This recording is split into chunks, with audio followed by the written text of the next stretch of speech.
Welcome back to the motherfucking podcast. How we doing, y'all? Thanks for tuning in. We're back here, Move the Mic podcast, and it's our pleasure to introduce the very funny, the very magical Paul Kilmer. Let's say hi, Paul. How you doing? Let's go.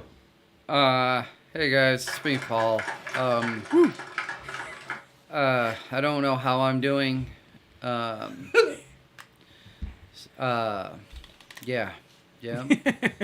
Bro, it's great to finally have you in here, It's man. so fun, man. I was so excited to see you on this fucking calendar. Thank you. Well, it was really fun to we met you at the Nook a few months ago when we were just sitting, hanging out. We were having a few Diet Cokes and shooting the shit. It was a good time. So it's great to have you here, and I can't wait to get to know you more. Oh yeah, I've waited. Where am I? Well, there is a map of the United States there behind you. You won't find it on that map. I'm pretty sure that map's from like 1987. Yeah, it probably is. I got it from school a long time ago. School was closing down. Nice. It was there. I took it. It's okay. So, Paul, man. Yes. How would you classify yourself as a performer? Well, I do a little bit of everything. I do a little prop comedy. I do a little magic in my set. I do normal comedy. I'm unlike any comedian that you'll ever meet in the fact that I rarely have no idea what is happening. I just show up in a location and they're like, hey, go up and do your thing, and I do, and people are just like, oh, that was great, and I was like, I was told that this was a Bible study.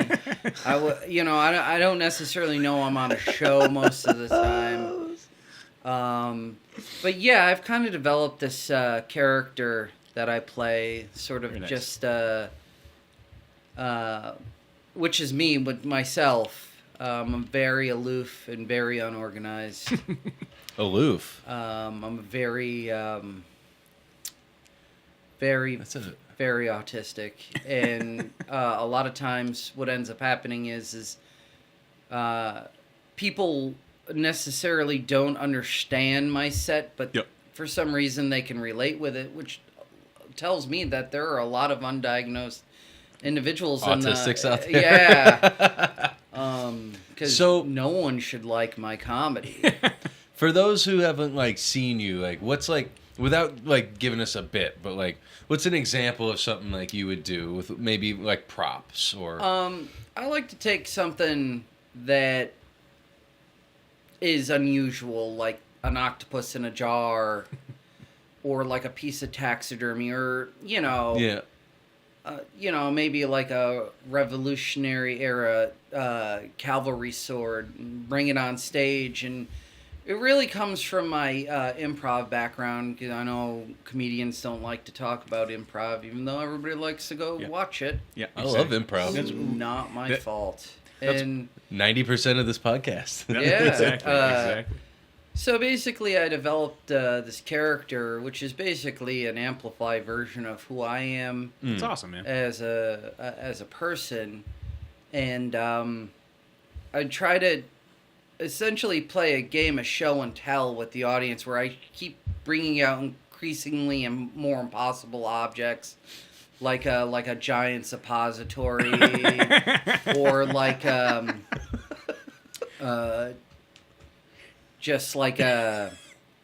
or take ordinary things and do impossible things with them, or point out the fact that magicians are creepy and always have been. Yep. And anybody who tries to convince me otherwise, I'm gonna argue with you. Right. That leads me to my next question. The magic side of things. Who are the magicians that kind of spiked your interest into magic? So when I was a kid, I'm a little older. I'm 40. I'm deceptively old. And I first got into magic because the internet wasn't as cool as it is now. And, I was always struggling to, you know, make friends. And my grandfather said, it's like, hey, let's show them how to be a magician. Everybody likes magicians, which was a lie. Yeah. And he's the reason why I terrorize comedians at open mics. Because I remember I was doing an open mic with my friend Manny Serra. Yeah. Just met Manny for the first time the other day. Great guy. He brought me up to Massachusetts, and I can't remember the name of the place, but it was like an indoor mini golf course. Okay. And it had giant, like, mushrooms in it. And Nice. the first thing someone said to me is, oh, we have a prop comic on tonight? And I didn't say anything. I just stared at everybody. I made them. I just built that tension. Love that. I built the tension, and then I'm like, I'm a comedy magician, and everybody was like, oh. And I was like, no, you guys should still be scared. Because this is an open mic. It's not a show. It doesn't matter what you do. Where was your first open mic? Where'd you get started? I do you know Brooke Smith? I don't. Okay, she's an amazing comedian. Shout out. From Connecticut, and she used to run a mic in Torrington. Oh, nice. And that's where I originally started terrorizing comics. That's where the onslaught began. It was very important to me early on to see if I could actually do comedy without the magic. Yep. And I was wrong. Oh. So I'm very honest in the worst possible way. People don't know that about me, but it's pretty important not to ask me anything about any topic. Okay. Because I'm either going to tell you all about it, or I'm going to make up things that I feel are right. You are perfect for this. Yeah, this is good. This is good. We have a lot of yes ands to go, guys. Yeah. We have a lot of yes ands to go. I think the issue is I think a lot of comedians get an idea of what they believe comedy is in their head. Yeah. Not realizing that your audience has no idea why they're in a place. They had no idea that there was comedy in a place. And sometimes I get pushback from other comedians, not so much for anymore that, I don't want to follow magic. And I'm like, that has nothing to do with me. Yeah. And, that's all you. Yeah. But I have the same kind of insecurities as any performer. But I'm going to go out there and do the best I can. And no one who does comedy at a bar should feel good after anything they do. Okay. Yes. No one should feel good at all. Everybody should just be sad all the time. What have we been doing, brother? It's funny because that's how I feel, man. What have we been doing? I'm just kidding. I'm kidding. No, we've had a good go at it so far. Yeah. We've been having fun, man. I've said this before. Write a joke, go to an open mic, feel bad about it. Yeah. Take that joke, take it home, rewrite it, take it to a show, and not have it work, and then feel bad about it. Yeah. Yeah. Because it's always the audience's fault and not yours. Yeah, for That's sure. the first thing I learned. Fucking audience sucks, man. No matter where you go, there's never a good crowd. Yeah. You know? It's always me. It's always everybody else's fault and not me. Because I'm a millennial. And How old are you? I'm 40. You're still a millennial? I don't know. Like I said, I'm making. I think he's right on the cusp. I think he's right there. No, you're forever I think he's millennial, right there. brother. No, it's funny. So my older brother's 40, so it's really easy. It's like easy to talk to I people. definitely like you look young for 40. I'm saying. Bro. That's the. Like, I was thinking like. It's the magic. It's the magic keeping him young. I always tell people if you want to lose weight or you want to look. I always tell people if you want to look younger than they are, get the vaccinations because the more autism they pump into you, the better you're going to look. Yes. Because people have said that to me. I do autism advocacy. it's completely serious. I Yeah, go okay. into Yeah, okay. schools and I want to inspire people on the spectrum or people with developmental or physical disabilities, neurotypical or not, that you can follow your dream. I had a lot of people who told me I couldn't do this. They were probably right, but I didn't listen to anybody, which I normally don't do. Hell yeah. And then I was speaking at the state capitol for Special Education Awareness Day in That's awesome. Connecticut, and I had a lady come up to me, and she looked me dead in the eyes, and she says, "Are you autistic?" I was like, God, I hope so. That'd be awkward. But it's like during the pandemic, and it's like, oh, Paul, were you afraid to get vaccinated? And I was like, I was afraid that it was going to take the autism away because it's something superpower. That I know. It's just hopefully I was saying that they could pump more in, you know. But it's just like people have this misconception that everybody with autism, because I have it with brain damage, so I don't get any of the cool, like... TBI. Is this why, like, the royal family lives forever? Because they're all just inbred and autistic? I don't think being inbred has anything to do with being autistic, but it seems like a good time for everybody. I don't know. Keep it in the family. Keep it in the family. Family discount. My little brother, he's turning 18 next year. Good for him. Yeah, he's on the spectrum. Nice. And he had a real tough time, for a while, but like he's getting to this point now to where he's really coming out and like I always say people showing himself. It's have great. to find their family. They have to find their tribe. Once you fit into a place, whether it be an anime convention or you learn how to play Minecraft, or you get into being a furry. Yeah. Being autistic. What's he calling you out, bro? I don't know. He looked at me right. We fall into like very niche groups, which sometimes is good and sometimes is bad. Yep. It wouldn't be the first time I accidentally got myself canceled. Oh, jeez. My favorite, I did a roast battle one time. Do you guys know Ish Gupta? Yes. Yeah, Yes. Ish roasted the hell out of me. Yep. And Nice. honestly, I don't think I should have done it. He looked at me right in the eye and he says, it's like, oh, Paul's the type of person who would have said the N-word at a family barbecue and everybody would have just let it go. And I was like, you're right. No. I love Ish. And that was probably one of the best roasts That's awesome. anybody has ever said.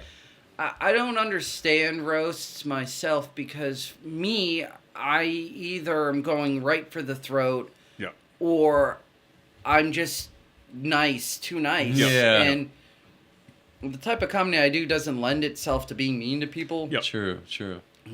But I wasn't ready for that, and I got outclassed, and it's great. Anybody who can do a roast battle, I have the utmost respect for them because you're supposed to roast the ones that you love.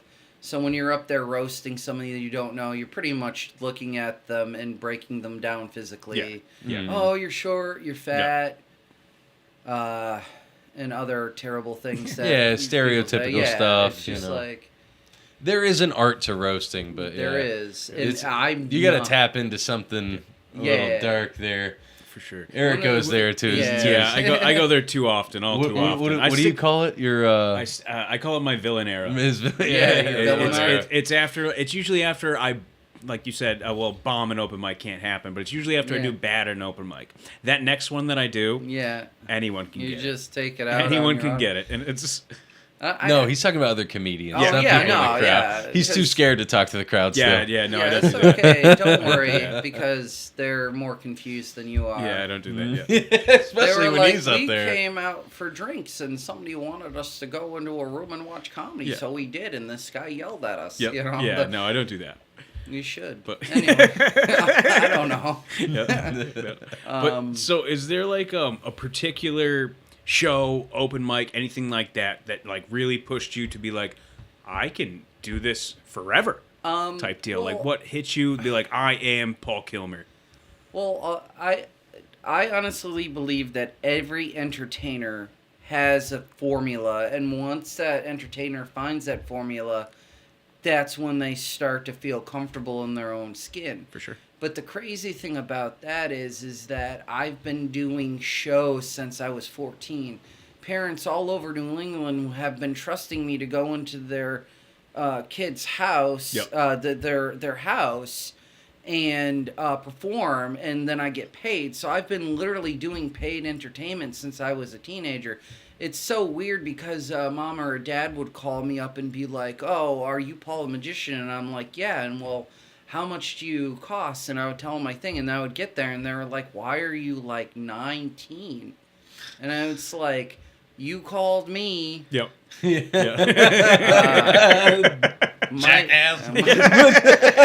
My favorite story is that when I first started doing magic shows, I was primarily a children's entertainer, and I still am to this day because it pays. Yeah. And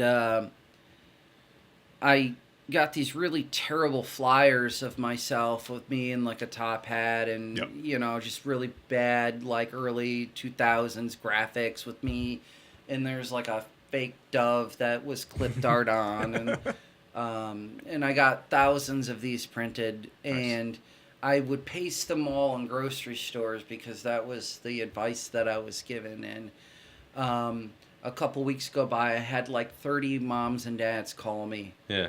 And it turns out the dude who worked in the liquor store next to the gas station took my flyer and put it on his corkboard. And I was like, man, so it's not where you put your flyer, it's how drunk mom or dad will get because they don't want to deal with their kids. Yes. Right. I always tell people, it's not the audience you want, it's the audience you need. Yes. Yeah, for real. I tell people all the time, if that guy hadn't have done that, I wouldn't have... Dude, like, no offense, but, like, no way a good parent is hiring some guy from a clipboard. Yeah. You know what I mean? Like, they're taking their kid out. They're spending that day with their kid. You know what I mean? It's the alcoholics, brother. Who are just like, let this other random guy handle this party. He'll do it. Kids' parties are insane because I get a lot of compliments about, like, my crowd work. But if you really think about it, a children's birthday party is a lot like doing a comedy show. Yeah. Mm. You got like 47 people in a bar. They're not there for the comedy. Yep. They're trying to deal with their problems by self-medicating. Yep. It's not a good situation. And then you're up there talking about your genitals. Yeah. That's so similar to a kid's party. At least where we're from. I might have misinterpreted the conversation, but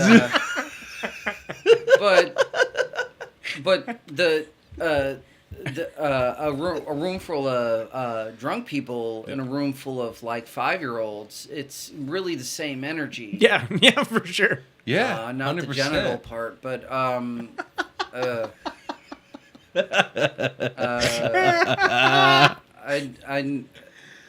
not good at podcasts, but you're killing it, man. Actually, is this your first podcast? I've been on a couple on Zoom, but those don't count because you're in the flesh. Yeah, here. you're in the flesh. You're in an actual studio, broski. I know, in an apartment. Yeah. And I live here, man. Chill. I know you do. I'm not judging you. When we pulled up, we were like, "Oh man, it looks like somebody runs their small business outside." Yep. And there's a few. And I was like, "That's cool," because everybody has a side gig for their side gig. Got it. I think the worst people who get it are Ubers because they're completely dependent on your review, and you're not gonna. Yeah. You're not going to do it. Yep. Yeah. No matter how good they do. Always give 5 stars. Always. I know. You get blessed back. That's a lot. I don't know. I've used Uber once and my company paid for it. Nice. Yeah. And it still took like an hour and a half for them to get to me in Amherst. Oh, yeah. That's weird. I don't know where that is, but Where are you from? I'm from Connecticut. Nice. But I do know where Amherst is. I will just answer your question. with the response that I think will make you laugh. Okay. Specifically. Thanks. And I can't wait. I was just, my favorite thing about comedy is just meeting the other comedians. Yep. We have such good people in our communities, depending on which forum you're reading on, Boston Comics, or True. Depending on what you're reading about. For sure. I've met some really good friends doing comedy, and you're just gonna make somebody mad. And It's true. It's true. I really love my comedy friends because there's no more loyal friend than someone who is going to tell you that you're fat on stage. You need that in your life. You need to have somebody who, if you're feeling good about yourself, to take you down to your lowest point. Mm-hmm. Yeah. I'm just kidding. I'm a good friend. I'm kidding. I am a good friend. Yo, Eric, you ate shit tonight. No, I never once. I'm playing, guys. I don't believe you, but I think the thing is, it's like it wouldn't be a podcast without a soundboard. It's true, yeah. My favorite thing about the soundboard is like you go listening to the radio circa 2009. Yep. And is your radio station even legitimate if you don't have the sound effects? Yeah, with the air horn. I think the air horn should be classified as a musical instrument. Yep. Before it was just used to make sure boats didn't crash into each other. Yep. And now it is just a staple in multiple different kinds of music. It's true. That 100%. I won't mention because, again, I'm not getting canceled. How about the cowbell, though? I mean, brother, the cowbell is one of those things where if somebody doesn't point it out, you don't even know it's in a song. Yeah, I guess. Yeah. I don't know, man. I feel like I know. Anytime someone hits a cowbell, I'm like, cowbell! Yeah. I'm a drummer, though. So. Yeah. I mean, so you would know. Yeah, I get pumped over a cowbell, bro. I mean, it's really the little things, you know what I mean? Yep. Yeah. You get to a certain age and you're just like, good for you. You know what I mean? Yeah. I've always tried to support people, and not enable them. So yeah, you ignore that. You do that. You get the cowbell. You hit it as hard as you can. For sure. But it's just like one of the things that I love about being a comedian is just having the freedom to go up on stage and get in trouble for all the things that you say for no reason whatsoever because people have feelings. And I don't think that should be held against us at all. No. But it is. And I should never run for political office because I would let that power go right to my head. I was going to say you'd win by a landslide nowadays. So I don't know. Gotta do it. I'd vote. I'd vote for you. Most people would, and that's the problem. You know what I mean? We're endorsing you, Paul. Hey, what experience you have? None. Okay. Sounds good.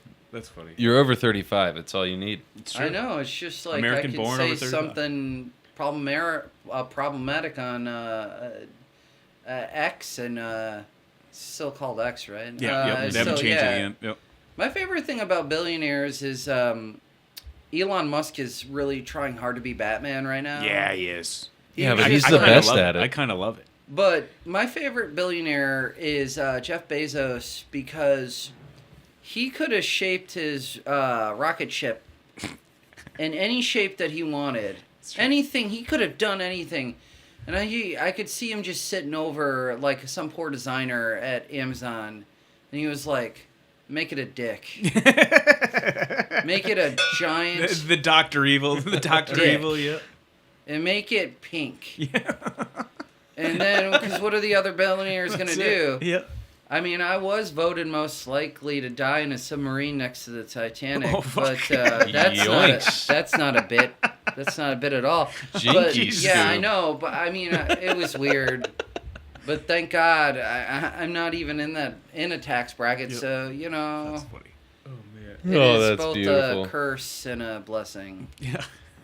And I think one of the things that I really like about is I kind of found my formula in during the pandemic when I was doing Zoom comedy. Yeah. And I had a lot of opportunities to really just work some material out, and because what I do is, a visual medium, for sure, it worked well on the camera, but then I brought it to the stage, and I took lessons, and you can edit that burp out, and I won't. It's fine. But yeah, I mean, it's just one of those things that I work really, really hard at, like, editing my work and trying to make sure I'm not copying anybody. Yeah. I'm trying to, like, but more or less I like terrorizing comedians at open mics because I want them to feel scared. Yeah. I want them to feel like, oh, I'm going to have to follow a prop comic when it doesn't even matter. Yeah. Yep. Just practice. Just go to the gym. Just have fun. Go get trashed. About, man. Go, my favorite open or of everything is, oh man, I'm really high. And I was like, you think this is a good place for that joke? Yep. I think what it is that you should get. I don't know if any of you have ever seen like a truly high comedian. Oh yeah. But I don't think you should be able to do that joke if you're not actually high. True. True. I think you should have been in the alley doing like cocaine. The harder the drug, the better. The better. And then that's the only way you can use that. You got a point. Chewing through the microphone.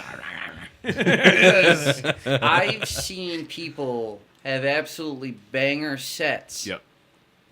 High on mushrooms. Yeah. Don't know how they do it. Yeah. No thanks. You ever done mushrooms? No. Here's the thing about having autism and brain damage is my brain is already altered, so you guys are just visiting. I'm like this all the time. And that's why I'm like really, I would really want to know like what your experience would be like. Like my little brother, he's gonna do them soon. Nice. Yeah, but I'm gonna ease him in. I'm not looking to see any mechanical elves or anything. I don't know. Things just get a bit wiggly. That's all it is. I was just, it's interesting as someone who has never done any drugs. I was thinking it's like, oh, this guy offered me ketamine after a set.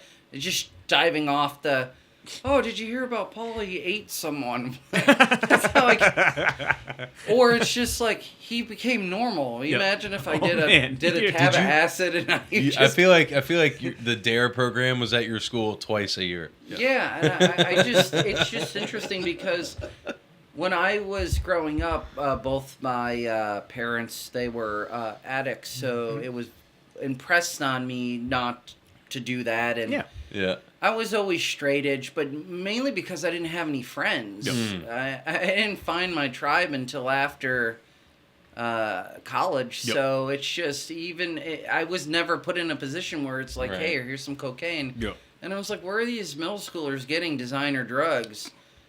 And it's like cocaine just makes you annoying. And that's so true. It's like you're the only one who thinks you're awesome when you're doing cocaine. You're just like, and then your teeth hurt, and that's just what people have told me. That's fun. And I was just like, well, it's just like, hey, I wanna spend $400. First of all, good on you for having $400. For a weekend. Yeah, and I was just like, not bad. It's not bad. But it's just like it never really interests me. I don't judge people who partake, but unless you're on cocaine, and then I will judge you because it's now you're just a cliche. You're a comedian doing cocaine. Well, there are 1,000 of you. Congratulations. It's been done. It's been done. It still happens. Oh yeah, a lot. But again, I can't judge these individuals because to have the money to buy cocaine in this economy is insane. It is wild. That is not a bit. And it's literally one of the only reasons why I don't do cocaine anymore. The money. Yeah, bro. It's impossible to afford 4 children and coke. Yeah. I mean, one would have to go. I'm just kidding. And we know which one it is. Stop. I didn't say that. But it's just like because people offer me stuff all the time, and I'm sure. it's just like, oh, do you want to try this edible? And I was like, listen. Take you off. I was just they're like, oh, you should try this edible. And I was like, thank you, but I have diabetes. Oh, there you go. That's a good way out of it, for and, sure. Too much sugar. But also, do I really want to take something that's going to make me even more insane? Yeah.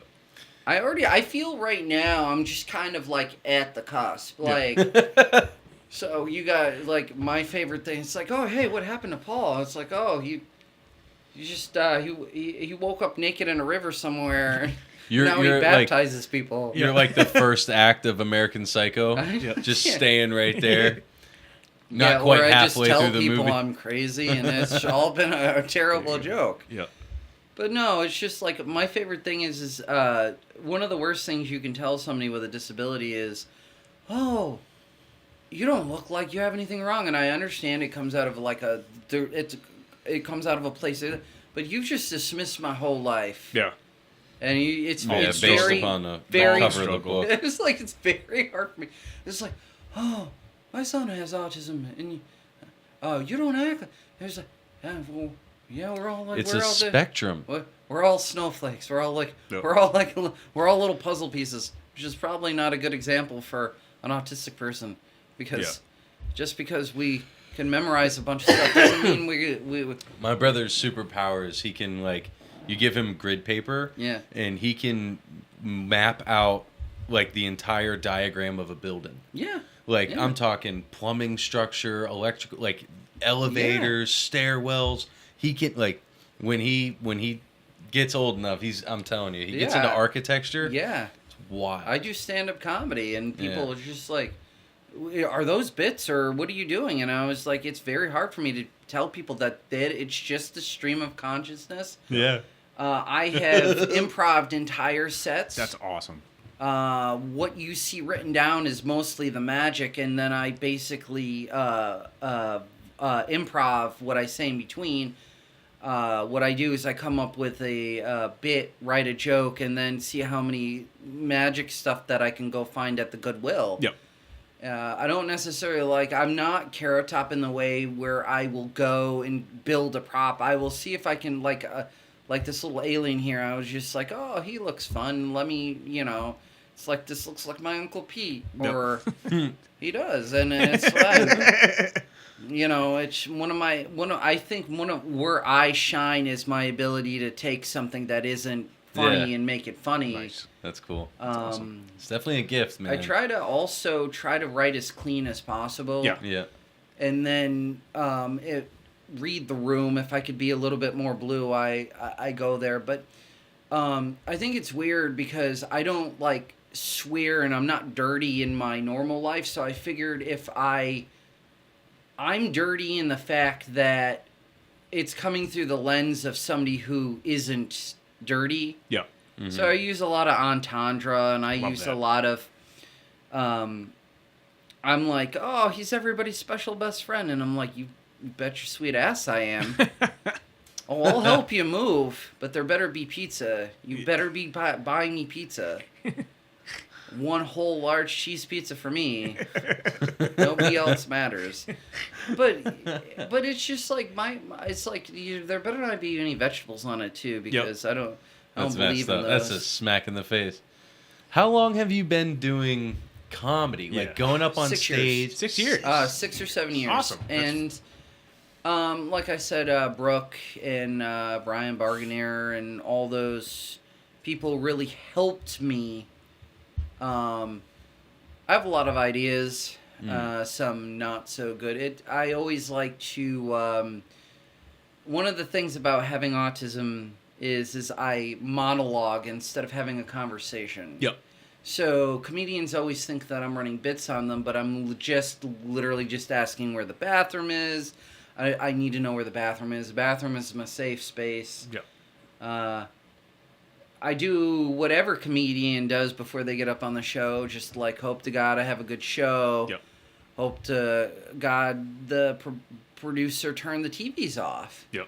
My favorite thing is when I go do a show and they forget to turn off that game where you punch the punching bag. Yep. And my favorite game. I know. And it's just like, that way we can see who's the most insecure. Let me just punch this bag really hard in front of all these people. My favorite. I love consciousness. My favorite. Different perspectives. Yeah, my favorite thing is just like, okay, that punching bag game is the same as the game Whack-a-mole, where you hit the bell. Yeah, it has a name, and somebody will comment. Yeah. But it's that game where somebody is making you feel less like a man, and now you have to do it. And what I used to do is I would take that punching game, and I would take the you can go inside and take out the in that game there's a sensor, so when you hit it, I just made it generate a random number because I'm a jerk. Yep. So the guy, we had people who came in who were professional fighters who hit it as hard as they can, like 7. Broke their whole ego. Just removed it. Because that's how little it takes, and because I don't realize in my head that I'm just destroying this person's self-esteem. Yeah.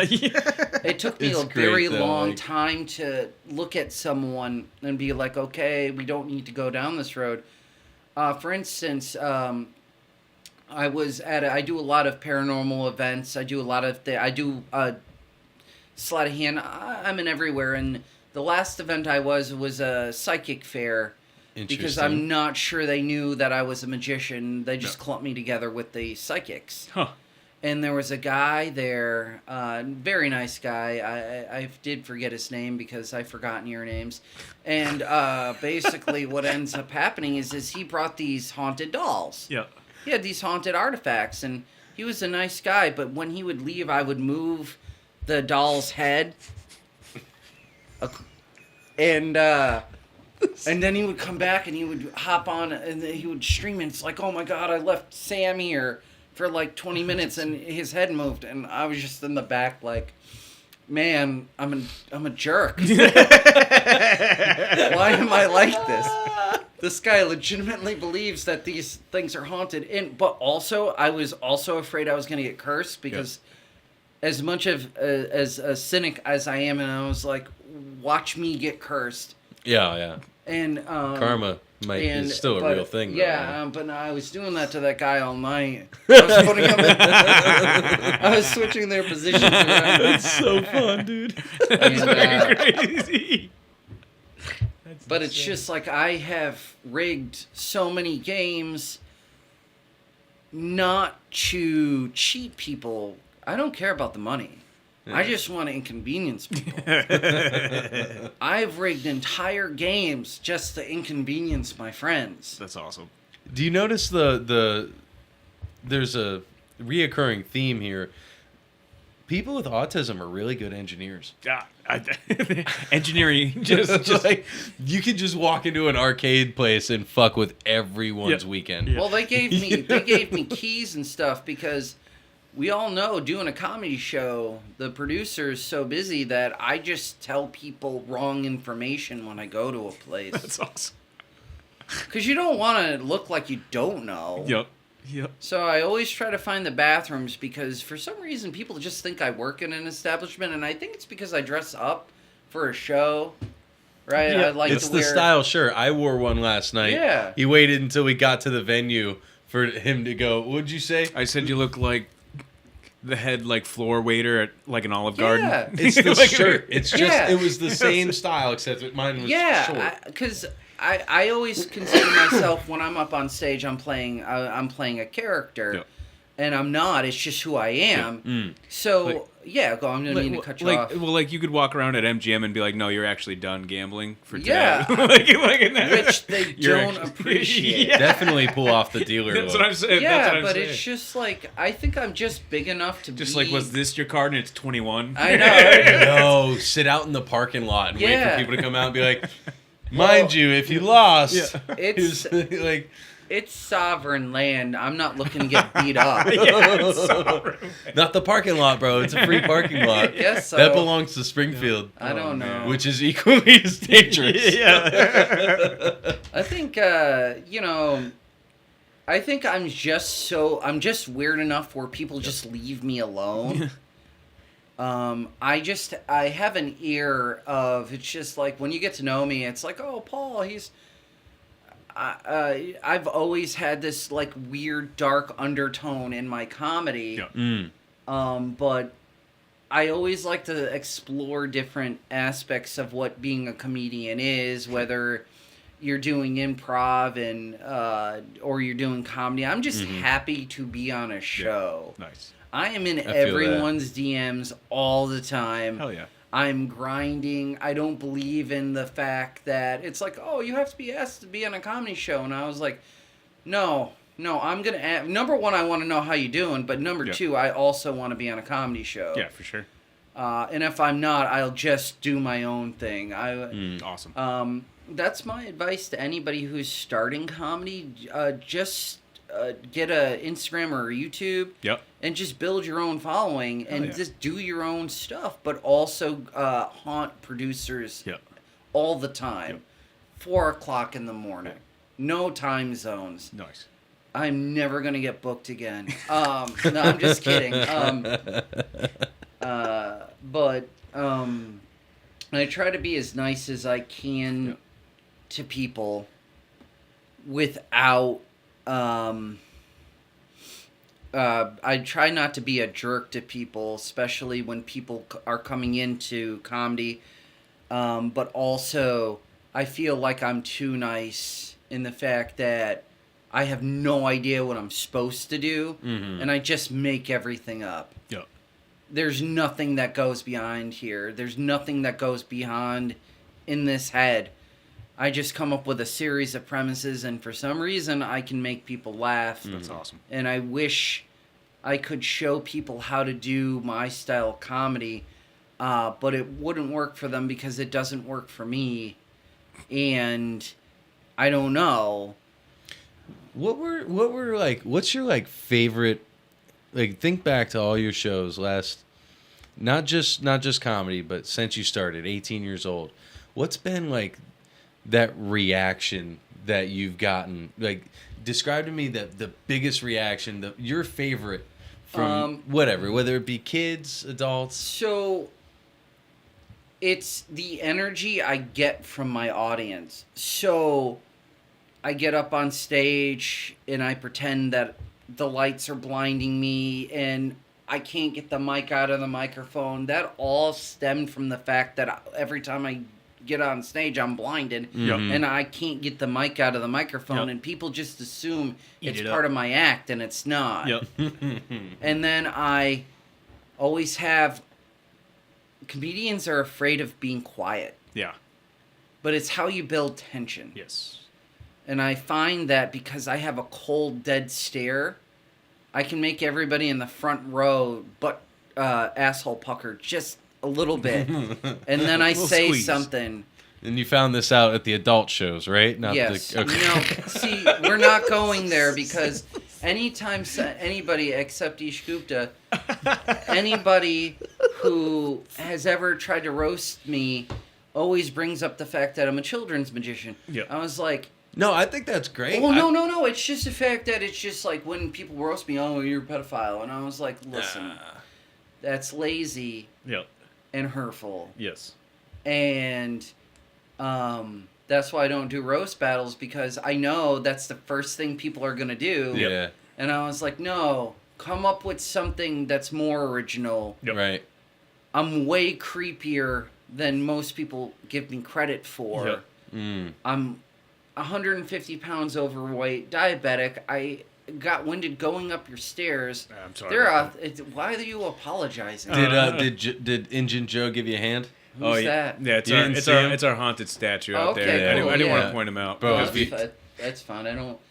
Like I said, I was a jerk to that guy at the haunted fair, so I might just take something from here. Take him out the stairwell. You can take Injun Joe with you.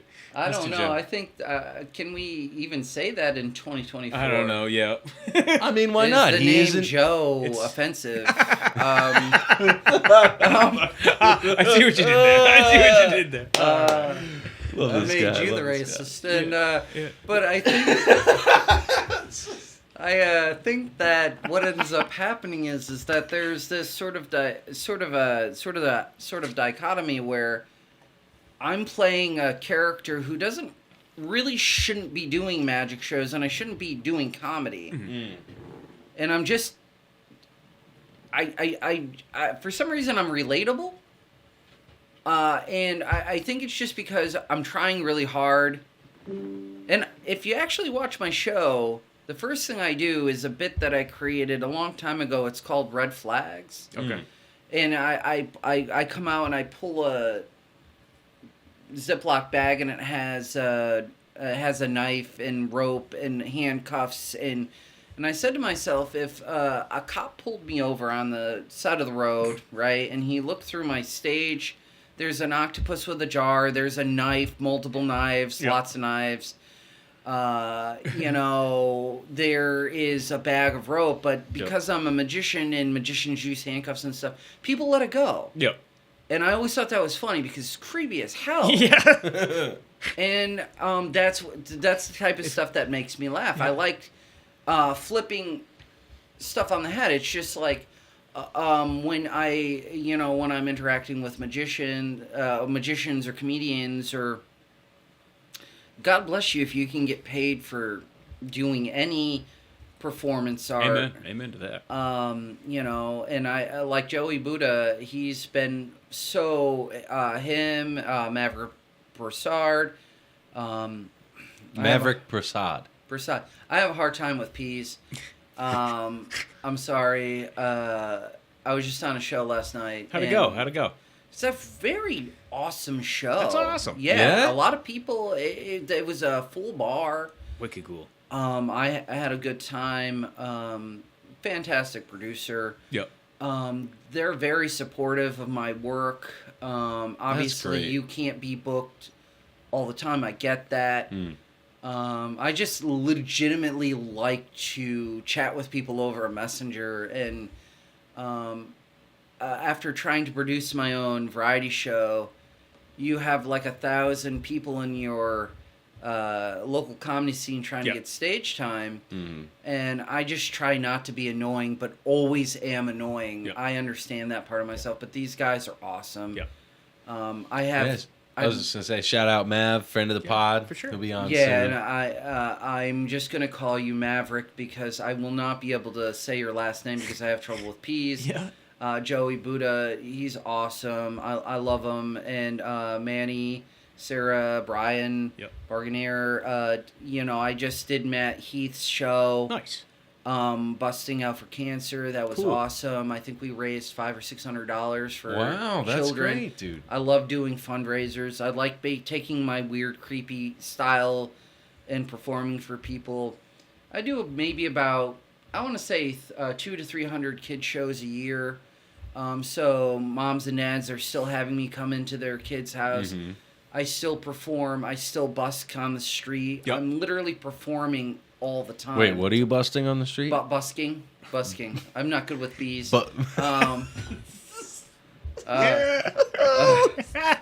Street performing. That's awesome. I know. Actually, I always tell people this. If you really want to get good at entertaining, there's nothing like learning how to perform, be a street performer, because you legitimately learn how to work an audience over. My favorite story about learning how to perform on the street, because it's unlike anything else you'll do, not for everybody. Wouldn't recommend if you... I'm the most emotional person you will meet with autism. I have the most confidence of anybody with low self-esteem you'll meet in their life. I have polar opposites personalities, which is different than bipolar. I'm just saying there's two wolves inside me, and I read that off a poster. And I'm not running bits. And what ends up... He's being honest. Yeah. He's very honest. This is just Paul. What ends up happening is that I was like 14 or 15. I was learning how to street perform, and I was doing it in like Hartford. Sometimes I would go up to Times Square. And the unhomed, homeless people. Yes. What they'll do is they'll ruin your whole show if you don't give them $5. Oh, Bastards. No, it's So I would find the loudest, the loudest and biggest of them, and I would pay him $20, and he would scare the rest of them away. That's not written in a book. Yeah. Bro, that's great. And it's like paying rent, basically. Hiring bodyguards. That was a $20 investment. Yep. And I was able to make my money back, and that's how I made the money for my first kid show props, because it's everything in comedy is everything in when you perform is an investment. Yeah. Right. You buy a PA. Like I said, all producers I have huge respect for, because it takes a lot. Running comedy shows isn't the easiest thing in the world. Sure. Today I had a mishap with my calendar, and I think I gave you a heart attack. I wasn't trying to cancel. I just read the wrong thing. It's fine. No, it's totally we're here. We're having fun. Yeah, it was totally fine. And it's just like, but it's you'll book someone like 3 weeks out, and then it's like, oh, I got the flu, and I'm like, I want a doctor's note, and I was like, I don't think comedy works that way. Because I work part-time. I've always worked part-time. I've always had 2 or 3 jobs, either washing dishes or at the movie theater. And there's one guy at every job you'll know who will ruin your job just by the sole fact he's an asshole. Yes. This is my story. This is insane. We got a guy. He knows who he is. We'll call him Jeff because that's his name. And he called up work one time, and listen, when you're young, I'm a 40-year-old man who works in a movie theater. I get it. I never left. It's really good to have just a backup job, and it's my full-time job. And it's this guy literally called up the theater, and he's like, "Listen, my aunt died." Or someone died. I think it was like his aunt, and everybody was like, "Oh, I'm sorry." We started like a little envelope, and then it turns out that he just wanted to go to a party. Oh, Jesus! And then we gave him the envelope, and then it got back to the managers that he just used the death of a loved one to get out of work, which is a borderline sociopathic behavior. Oh, yeah. But we're all comics, and. And it's a normal Tuesday. Yeah. But then our general manager made us all bring in obituary cards since somebody died. And I was like, I'm going to probably just have to call the state of Connecticut. I don't know if this, it turns out that there's no law, and my manager could do whatever he wants. Yep. And he just ruined it for everybody. It's like my grandmother and grandfather passed away like 6 months apart, and I was just like, okay, I need an obituary card, and it's like, oh, he's getting cremated, he doesn't have one, and I was like, well, I'm gonna need one, or I can't go to my grandfather's funeral. So they faked one, and then I gave it to him, but thank God it's not like that anymore. But there's always one dude who just screws it up for everybody, and that's my crazy. I have so many crazy stories. But they always happen to other people. I'm just kind of like a witness to them. Yeah. It's just your perspective on the wild world, man. Yeah, well, no, it's just like in college, right? Yep. I've been doing magic for a long time, and it's kind of how I introduce myself to people. But everybody has a friend like this. I have a friend. His name was Mushrooms Gary, and his entire personality was the fact that he did mushrooms, and he was a great guy. And he always sold the mushrooms, and he always had the mushroom, and he was on mushrooms. But the problem is that he would tell everybody he was abducted by aliens, and he would get mad because no one believed him. And I said, Jerry, you do mushrooms. How will we know that you're not hallucinating? And he's like, this is not how real mushrooms work. And I was like, are you just eating normal mushrooms? Because I have autism. He's just like an oyster, just popping a lion's mane. It's just like, I just have questions sometimes, and they just pop out of my head. It's just like, and he's like, no, these are actually like real hallucinations. I cut them with lemon juice, which is apparently a drug thing. I don't know. I don't do drugs. But it's like, he died in a car accident. We all thought the mushrooms were going to do it to him, but he didn't. But my friend, he's like, yeah, I was abducted by aliens, and they did stuff to me. And he was just like, they did sexual stuff to me.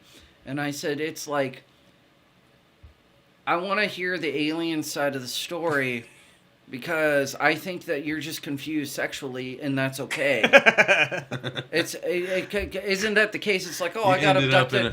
It's like some guy in the middle of nowhere gets abducted, and then the aliens do butt stuff to him. Yep. Come on. Always. It's always. No, that's just like, it's okay. The butt stuff happened first. It is okay. They went to meet the aliens to forget the butt stuff. It's 2024, and think about the aliens. Yeah. It's just like, we're not doing this. We abducted I think he was asking for it. I mean, look at that guy. He's not fucking. He doesn't need to. No. And, my whole thing is that all alien abduction sounds like something that a group of college kids would do. It's just like, we stole a cow. And then we did stuff to it and we brought it back. Or it's like we stole a person and did stuff to that person and then we dropped them off in a town over. It just sounds like a group of college kids on Rush or Rushvana. Like the Duke lacrosse team. Or people getting in trouble at the Olympic Village. Oh, yeah. Yep. I'm changing the subject. Every single year, everybody forgets that these people are human beings. Yeah. Well, I know you said you'd, never produce a show, but what's your favorite thing about your variety show that you put on? There was only one of them. Okay. And I don't know. It was just the fact that I produced the show. Yep. We got the flyer. Yep. I showed up there. They had the equipment for me. It's just, I had an idea and then I followed through with it. I paid all my comedians. That's awesome. Hell yeah. Been trying to find a new place to do it. I don't want to step on anybody's toes. I respect everybody. But yeah, producing is very difficult, and I have mad respect because no one has said mad respect since 2007. But yeah, like I said, I have all these stories and I write them down, and I do short form and long form bits, and they have a tendency to do work well, and in a podcast format it just makes sense to cut you guys off repeatedly and tell my stories. Hey, we love it, man. So you're into props. So is this something? Would you use something like this? Run and go to town, whatever, however you like to get down. I don't know. I just like to kind of mess with them because they're kind of. Is that a fleshlight? Wait. Just like the movie, you know what I'm saying? But super cool idea for this one. Basically, you can expand. I read the room. Yeah, you did. I called it. You knew all too well, huh? I think Elastigirl didn't do anything to anybody, and now she's in a fleshlight. She is a mom, and maybe that's that why. Makes it all the better, right? I mean, have you ever looked at it this way? Somebody was sitting there, and they looked at a mug, or someone was sitting there and they looked at a flashlight or a can of Diet Coke and they were like, I want to have sex with this, but I don't want anybody to know. Yep. But I need it to be dishwasher safe. And then they did. And then they did that. And now you can get them everywhere. For sure. I think it started with a glove and a cow. I'm just saying, it's just like... Somebody was like, wait a minute. How messed up is it that in certain states you can literally marry an animal.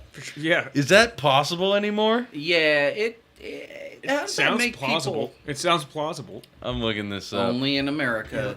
Yeah, but no, that's funny because, like you were saying, it's like who looked at a flashlight just sitting on the ground, but like, you know what that needs? Yeah, it's just like I need to have sex with that. All right. All right, marriage of animals not recognized in the U.S. Okay, well, I've known people who did it. I've known.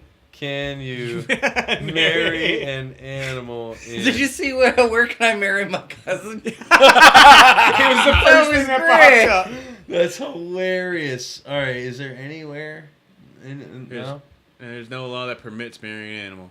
Okay, yeah, well, I'm just saying. I think people just do it. Yeah, that's like it's an act of God.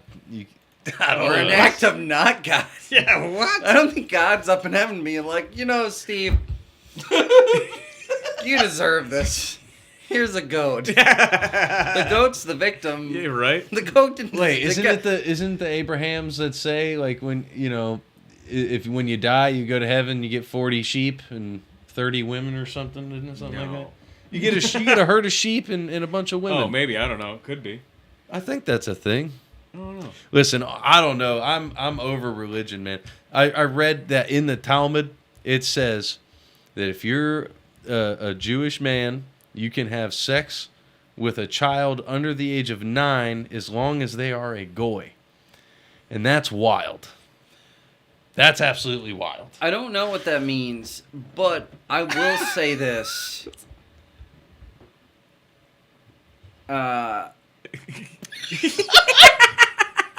If you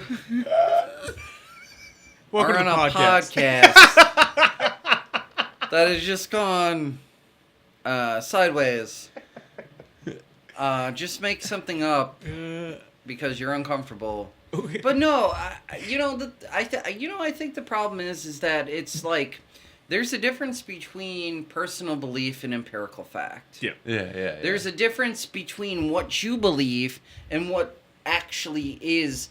Do I think there's a dude up in heaven being like, oh, hey, Tim, I'm just gonna need you to blow up a mosque? No, I don't believe that. Yeah, I don't think so either. Because you made that joke, I'm going to make other jokes. And, Segways. But, if you think about it, that's got to be, it's again, a weird dichotomy. For sure. You're sitting there, it's just like, okay, well, I need to justify this. God. Okay. Well, how many of us have had a really bad set at a comedy show? Are we praying hard enough? No. You think God wants to hear about your genitals? No. Yeah. Satan does, though.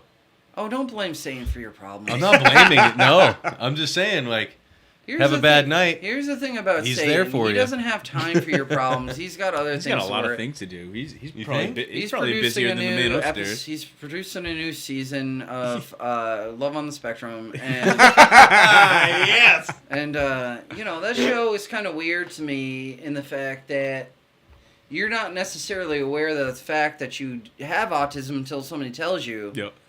So I'm just basically copying your behavior, and how does that make you feel? That when did you find out that you were autistic? I was told around when I was 14. All right. I think my parents. Age? I think I got diagnosed well after I was. Diagnosing was very difficult. The age when I was even younger, they were just like, "Oh, he has ADD. Give him these pills." I can count. How many of us were like 5 or 10, and you had like one weird thing about you, and you ended up on medication? And yeah, they found my sock. Yeah. So, and I don't know what that means. They found my cum sock, and they were like, "He definitely has ADD. Look how fucking hard this thing is."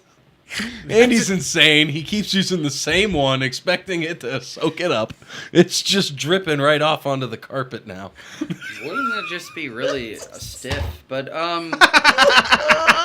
I don't know. It's just one of those things that happens at podcasts that now we're talking about Comstock. We went from religion to Comstock. And everything goes around full circle. It's all like 3 degrees away. The changing of the seasons or stuff that I read in a pamphlet about Scientology, and I think it's like everybody is looking for a higher power to believe in, to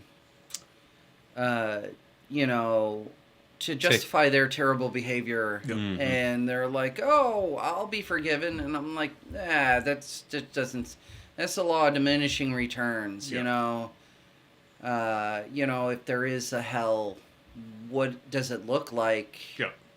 And can you buy your way out of it? What's your hell, Paul? Oh, that's a great question. I worked 2 years as a dishwasher at Denny's. Oh, man, that's fucking close. It is the most wet and dry place I've ever been in my life. It is one. I'll put it to you like this: the cooks smoked on the line because there wasn't a sign in the building telling them they couldn't. Okay. And there's plenty of ventilation. I guess so. And Denny's is good for what it is. And if you go in there and get a if you go in there and get like pancakes, because I'm not good with I say words wrong. And not good with peas. Not good with peas, everybody. Or B's. Or K's or F's. I'm really good at F's, by the way. And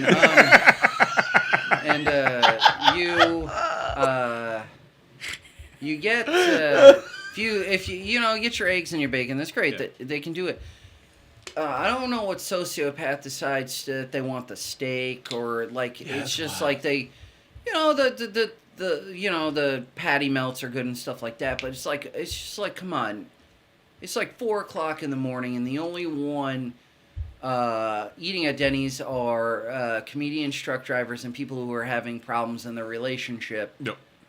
People trying to write a screenplay. Those aren't the type of people who should be ordering steak at Denny's. Don't do it.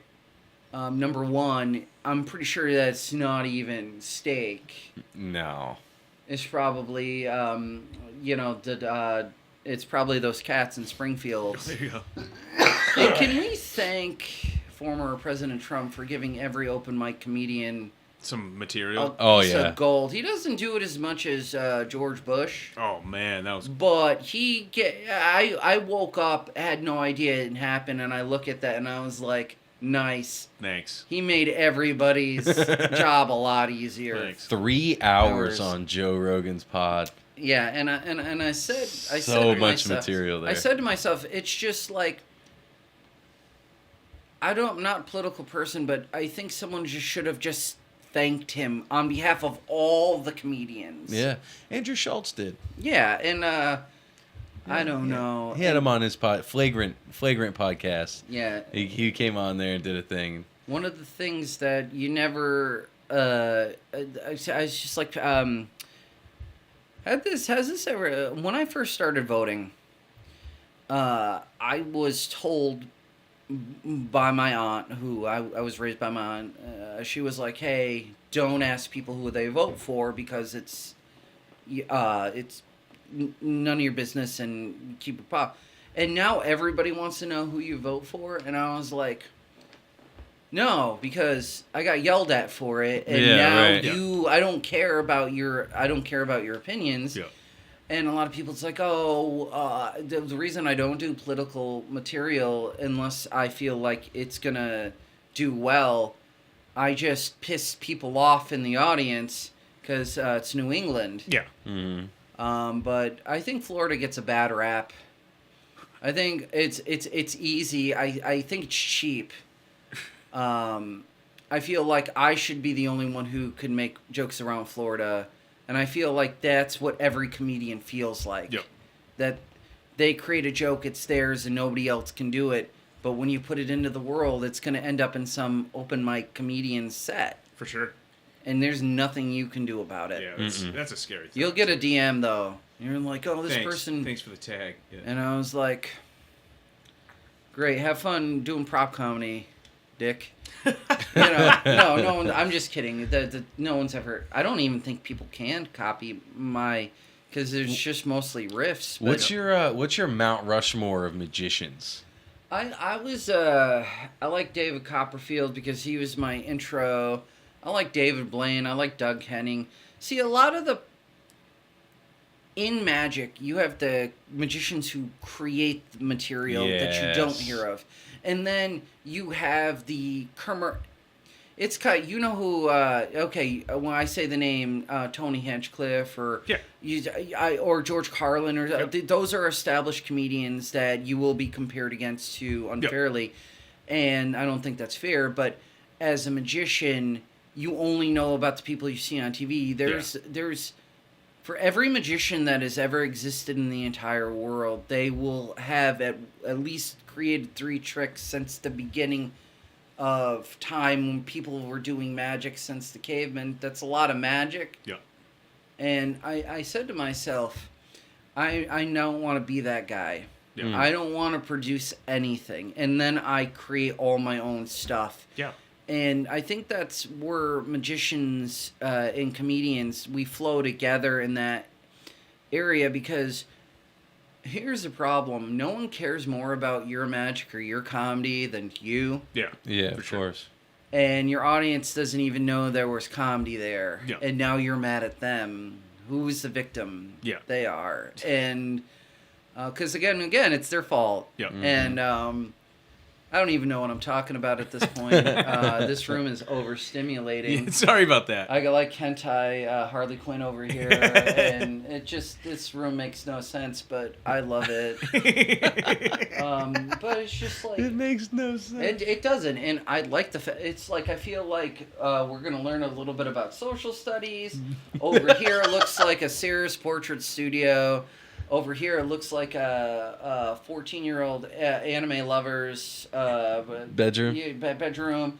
We got some classic cars. We got this is a classic podcast. I love it, and thank you guys for having me on, because I never thought, like, I was just a kid who did card tricks, and now I'm like, I had a midlife crisis, and I was like, I gotta get on stage. Hell yeah. I gotta have a ponytail. I gotta buy a Miata and wrap it around an oak tree, Well, thank you so much for, like, doing that, man. Following your what your heart's telling you to do. Because every time we see it, I mean, it's always a good time, man. I'm not leaving. I was just thanking you for being on the podcast. I didn't know. Yeah, no, don't worry. You got me for the next, like, 15 minutes, and 35 minutes. And one of the hardest things for me as a comedian to learn was how to do the light. Yeah. Oh, man, yeah. Just, real talking shop. For anybody who is listening to the podcast right now, you can go get something to drink. Make sure you like, comment, and subscribe. Make sure... what is this, your Dave? Yeah, Eric. I'll take it. Fucking I do look like a Dave sometimes. Dave and Buster's. So, Eric, one of the things about the podcast that I love is how easy you guys are to talk to. But, when you're paying me to be here, I can understand. The check's in the mail. That is not happening. I'm putting them on the spot because everything is a job application. Everything is. But sure. No, I was just either you have a really good podcast or you don't. I sort of have like a dry sense of humor, so a lot of people don't know if I'm joking or not. Yeah. And it's one of the things. It's like, do I translate the podcast? No. I don't translate to anything. I don't think so. I disagree pretty well. I think you're translating pretty well. No, you're great, man. It's just like you put this on YouTube, and like half of the comments are just bots trying to steal information. Yep. I always do this. One of the bits I took out of my act was I would find like a well-established older gentleman, and I looked at him and I was like, "How do you feel about a 15-year-old Vietnamese person that plays video games can make more money than you do in a year because you're boring?" And I feel like I was just being mean. Yeah. That's so true, though. But it's just like, facts. I feel like I got into the wrong business, I was just like, I'll sell my feet pics. I'll sell feet pics. I have a bit in my comedy that I'm workshopping right now where I tell people that I was selling feet pics during the pandemic, and then I take out a folder and it's just a bunch of like animal feet. Oh, that's and then that's I tell funny, people, dude. I tell people it's like I never said there were people feet. Yeah, that's funny. But I think, and I'm also terrified of like, I guess because of my autism, I'm always so afraid of offending people. Like last show, I offended some people in the audience because I made some inappropriate comments about Transformers 2: Revenge of the Fallen, and the gig was a brisk. For those of you who don't know, that's where in the Jewish faith, that's when they take off the foreskin, and I was the moil, and it was kind of weird. What's a moil? That's the person who takes off the foreskin. Oh, and, there you go. It was a weird open mic, and,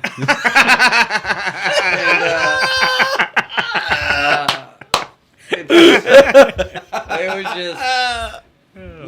just, I get accused of running bits on comedians. You get accused.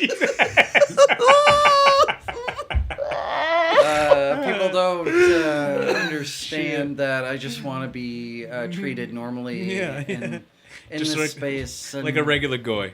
I got to meet Bat Boy yesterday. Nice, it was nice. really cool. Nice, yeah.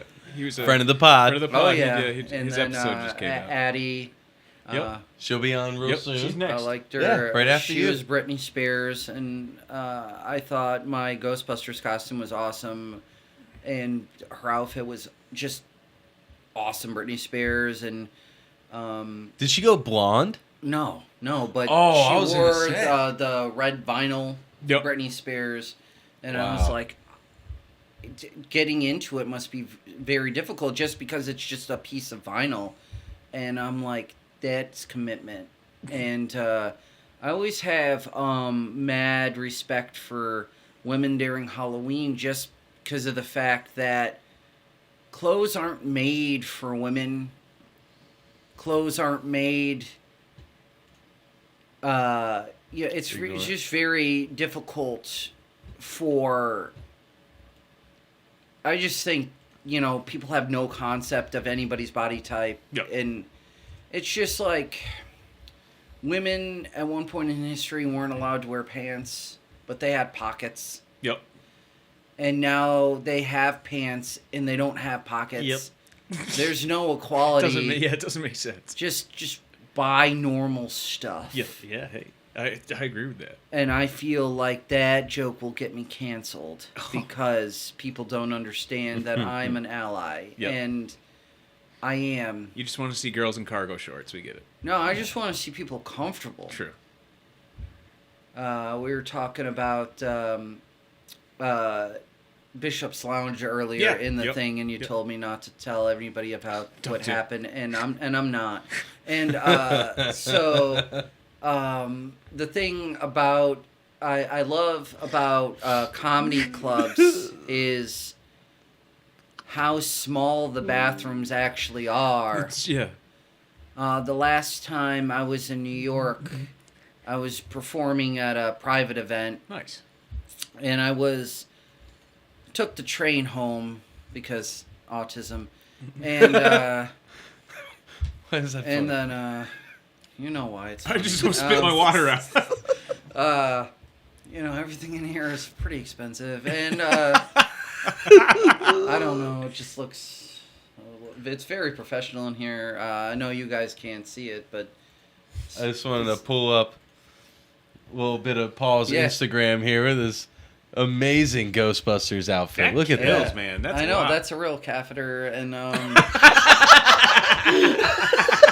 sometimes a flight suit is like a male romper. That's my balloon kit. I was at Yui's at the Nook. Look at this guy. Look at that stud. I guess so. I forgot to smile in that picture. I feel that I have 836 followers, and most of them are thirst trap dark web bots. Nice. And thank you for liking my comedy because you're helping me in the algorithm. I love all my Instagram people, and or bots. This is not a joke. And Look at that.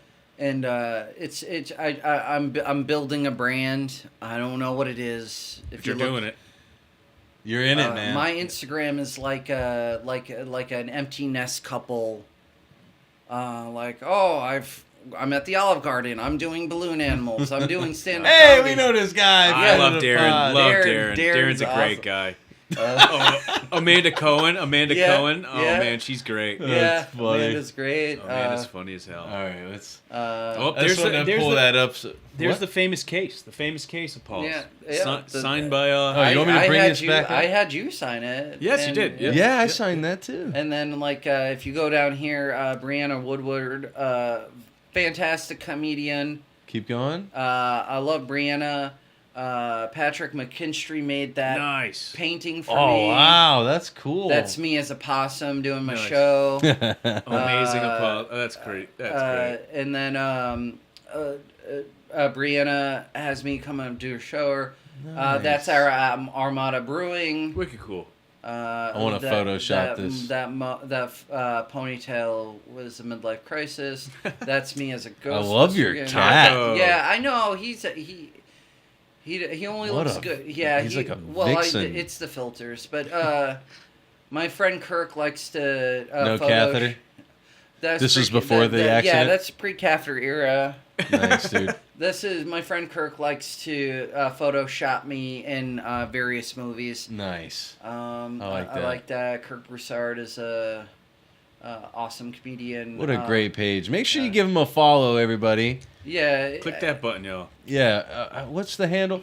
Paul.Kilmer.5. Yeah, it's funny because there are like 4 other Paul Kilmers, and I was like, I can't be that big of a name, but there was enough where That's I had wild, to be Paul right? Kilmer Awesome. 5. Yep. It's like, oh, how'd you pick your Instagram guy? I tried to Paul Kilmer 1 through 4, Yep. not a bit, and it's just it was just so hard to make an Instagram. Yep. That if I ever get it stolen, because people get their Instagram stolen, and I was like, why? I just make balloon animals, bro. Right. Yeah. But yeah, those dark web bots, man, they're helping me in the algorithm. I got so lucky, dude. My actual name was available. Yeah. So it's just my name. Your name's Damien, right? Yeah. Okay, so, and Eric. This is great. And then, how long have you been doing comedy? About 7 months now. I'm almost on a year. Oh, that's cool. Coming up. Yeah, you guys are good. I like you. Thanks. I've seen you perform. I've seen you perform a lot. I don't think I've seen you. You've been at a lot of comedy stuff. Yeah. And I hope that changes for you. And it's just one of those things where you'll get on a show. I've done a couple of smaller shows. You'll get on the show. Yeah. I know you will. Thanks, man. But yeah, Brianna Woodward is awesome. A fantastic graphic designer. I won't use anybody else for any poster related materials, Nice. and so should you. And All right. Al, her fiance Al is fantastic. Love him. Oh, his coat's amazing. No, I'm just naming comedians. Yeah, I know I love it. Yeah, why AJ not? Halfpenny is a great. He's helped me out a lot. Everybody, and it's just like I make really good friends, and they support me because we don't live in a vacuum. Yeah. We need an audience. We need a following. Absolutely. You need to have a tribe too. Until you're famous enough to ignore them all. Yeah. I guess that's Damn. what I've been told. No, it takes a posse. Not a posse. It takes a crew. You gotta have your. Rob you gotta have your Santos people. is someone Yep. I Oh, yep. looked Oh up yeah, to friend a of the lot. pod. Friend of the pod. He's coming I'm on. just reading names off the calendar, Nice. but no. But yeah, it's just one of those things that, like, when you asked me to do a podcast, I was like, me? Yeah, oh, thank you. And I was like, I never thought I was really that good. Yeah. And it's mostly what people say, and that is not true. Because I lie to people a lot, and I take it for granted. I like to tell people that I'm psychic, but I'm really a magician, and I don't understand why that's not okay. Yeah. And, it's just one of the things that I pride myself on when I go on a show is I try to be as funny as I can, because I think the bare minimum is to make the audience laugh, and I think we should all make the audience laugh, or at least try. Yeah. And, I'm not calling anybody out, but I think we should all do our best to try and make our audience laugh, but it's okay if you don't. Yep. And, because you'll get booked on another show. Yep. And that's not how comedy works. But, it's just like I try to be not like I like Chris Warren. Yep. Chris Warren's cool. He took some really cool pictures of me. I'm still waiting on those royalties. And no, he's gonna kill me. I love Chris. I like Ish. Mo Musa. He gave me some really good comedy advice.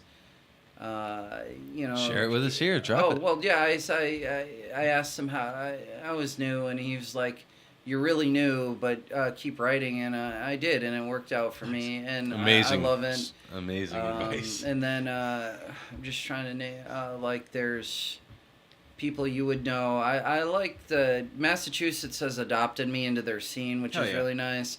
I'm slowly working my way into Boston. I got to perform at the Comedy Studio. Oh, fun! The thing about the Comedy Studio is that I was booked to perform on.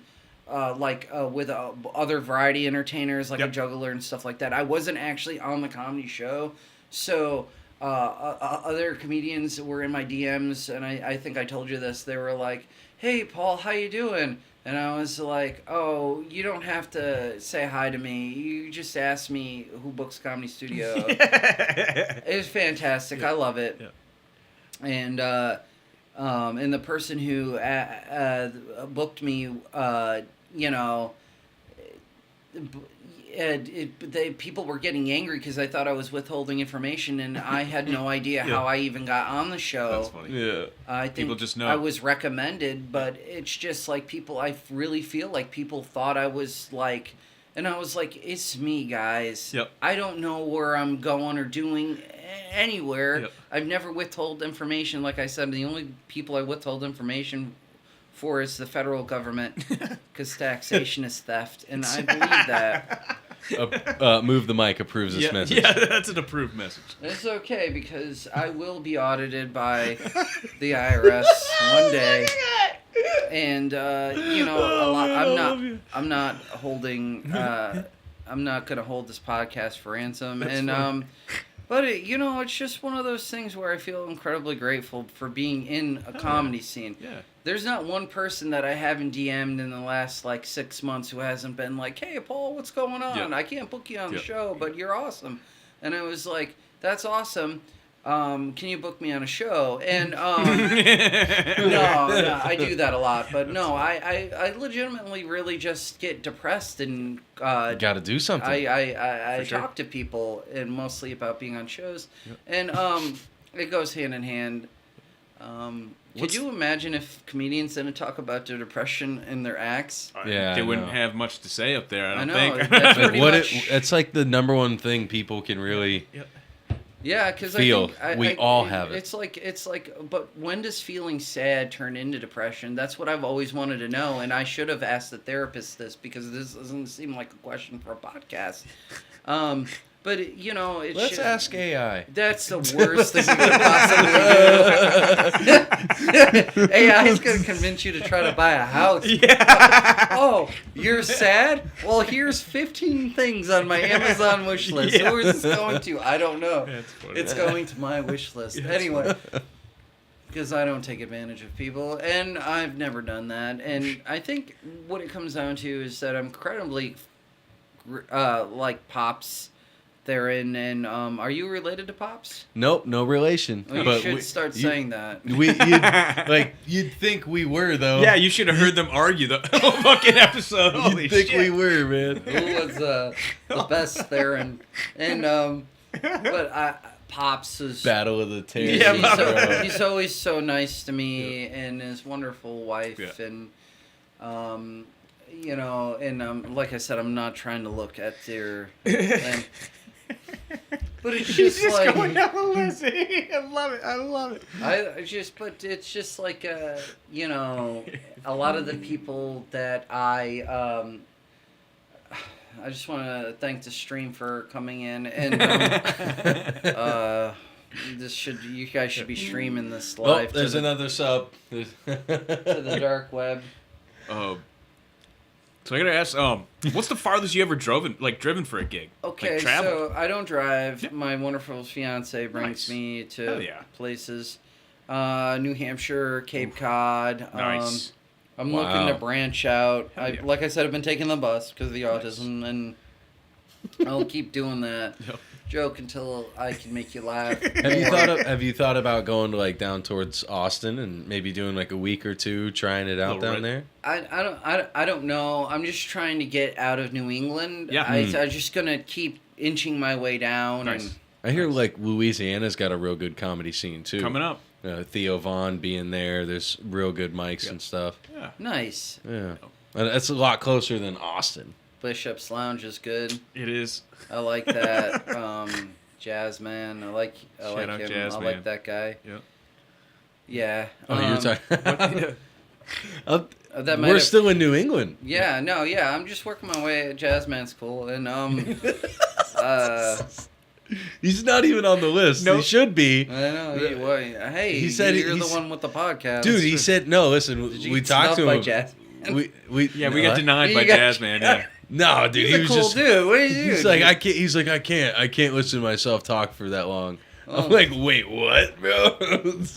We all listen to ourselves talk, right, bro. If anyone listens to Jazzman more than anyone else, it's Jazzman. I love Jazzman. Anyway, he plays the piano, and you know, Mama Swan's phenomenal. Cool. If you ever get to have Mama Swan on, she's really cool. I think she just did a show with Tim Lovett. I wouldn't know. Okay. Who else do I know that it's not on your list? You pretty much have everyone I know on your list. We're trying, yeah. That's not fair. I mean, dude, we had to stop it there because, like... overwhelming. It's just going to keep... As soon as I say, all right, we're booking again, it's going to be another fucking 4 months out. Yeah, I think the thing is that, like, you're rolling, and that's good because... It's always about diversifying, getting well-diversified stock portfolios. Yeah. Investing in IRAs, NFTs, PDFs. Doge. Shout out Doge. PDFs. Always remember to, unzip your PDFs because it's 2003. And, all the things that, make people feel good about themselves. And definitely never forget to defrag your external. I know. It's just like you got to make sure you got your NordVPN. And this podcast is sponsored by the Ridge Wallet. We wish. I have one.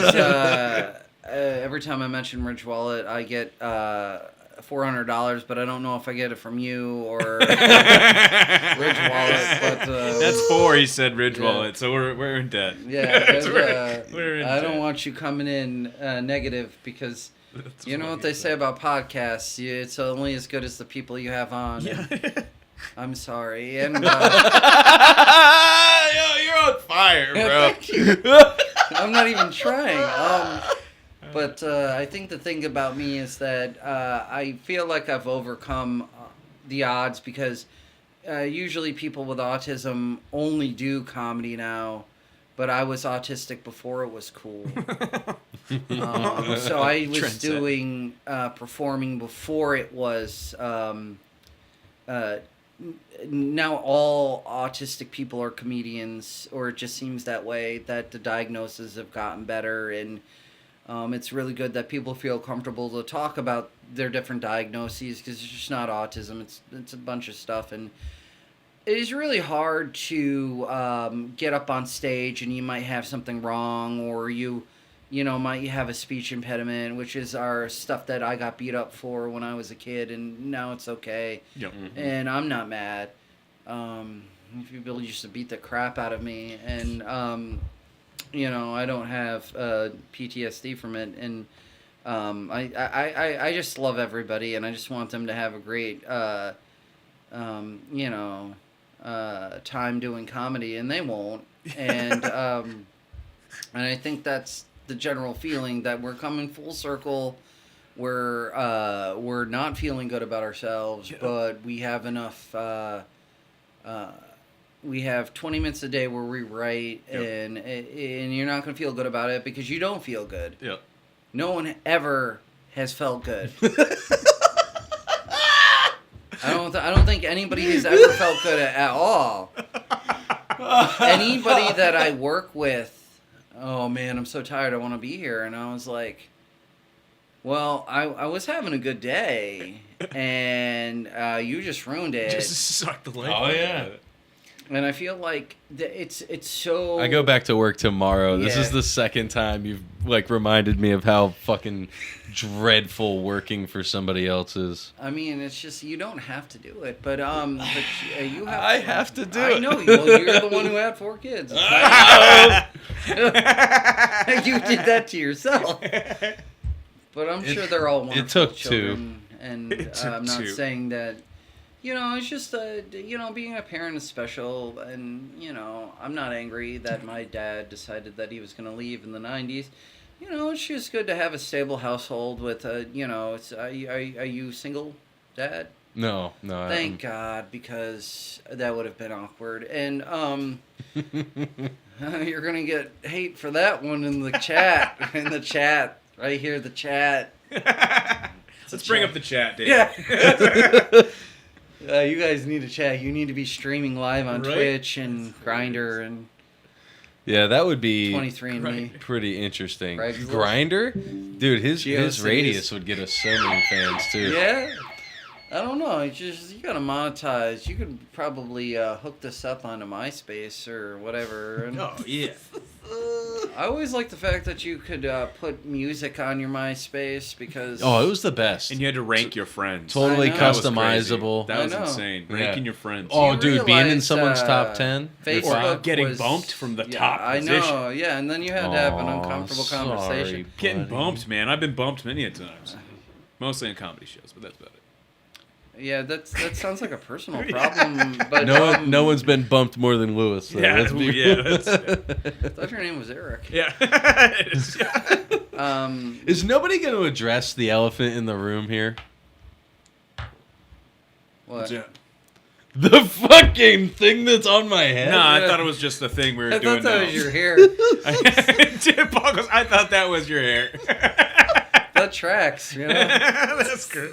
But I think the thing... Let's move on. It's normal. It that was stays. a bit that you thought was going to work. Not all bits work. I don't know what to tell you. I thought it was your normal hair, man. It looked great. good. Were you moisturizing? I don't know. Is that what guys say to each other? Yeah, I don't guess, know. I guess. It's too dry. Okay. It's funny as hell, man. You know what they say Holy about a crap. dry head? What? What do they say about dry I head? don't know. I write your own Oh, joke. shit. That's not what I say at That's all. fucking awesome. Sometimes. I Choose your own guess. adventure. That's great. Choose your own adventure. Choose your own multi-level marketing scam. Sometimes I feel like that's what comedy is. It's a multi. It's like, hey, this is really pissing people off. It's like, oh, hey, do you want to come? Want to be on my comedy show? It's like, yeah. It's like, oh, do you want to bring 5 of your friends and then each of those friends have to pay for drinks? And I was like, no. Yeah, right? But Like that's... I'm going to do it anyway because Yep. I want my picture taken in front of a comedy club. And I'm never going to get booked again Yep. because that's not weird at all to do to people in your community who are supposed to be your coworkers and friends. But it's rarely ever people that you actually know. Yep. I think that, like, again, a lot of things comes from the dark webs. I think that's where bringers come from. And like I said, that joke's gonna piss a lot of people off, and I'm here for it because I will eat your anger and turn it into more autism, and I think that's how it works. But it's just because if you really think about it, right? It's hard enough to get on a show, but the older I get, the less friends I have. Huh. Like, I have amazing comedy friends, and I have a really good pool of friends, but because here's the thing. When you first start doing comedy, you want to bring all your friends to your first show. Yeah. That's the wrong thing to do. Yeah. You want to wait till you've got a nice solid 5 minutes. Yep. And I'm not judging anybody, but your friends and family will never come watch you again. They won't. Yep. It's just like, that's we told you not to do this. We told you that this was just something you were going through. You don't want to be a stand-up comedian. And maybe you do. I don't know. I'm not judging you. I'm just saying your friends, they love you, and they know what you're capable of. So that's what people told me when I first started. It's like, oh, just stay in your lane. And I'm like, okay. And now I'm on your podcast, so I didn't obviously listen to anybody. Yeah, right. But, good thing you didn't, man. Right. But no, that's the thing. I think comedy in general, I think we all have our own idea of what comedy is supposed to be. Yeah. And we hate people who have a different version of what comedy is, and that's why every single comedian hates each other. Huh. Hate's a strong word here, and move the mic. Is it really, this is a safe place. Okay, well, I didn't get that from amigo Harley Quinn here, but it looks like you guys smoke a lot of cigars here, and got a few. No, it's okay because that's not weird to do in a apartment. Enclosed room, yeah. It's fine. There's plenty of ventilation. There are literally holes in the door with fans in them, and thank God, because you guys think about the guests first, and of course you got the guest first training, eyes and smiles. You gotta make some eye contact. You gotta make sure you drive your customers to walk to the self-checkout. There's other stuff that I read in pamphlets. Pamphlets.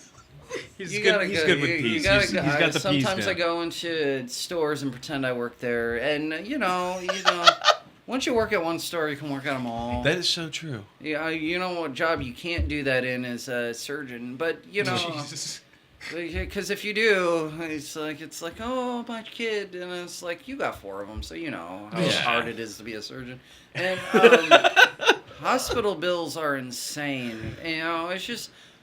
You know what's really insane is vet bills. Yeah. Why is that's absurd. Because see, here's like I said, you have a human child. You and your partner made a person, right? Mm-hmm. Yeah, right. And that person apparently has like bones and a personality and stuff like that.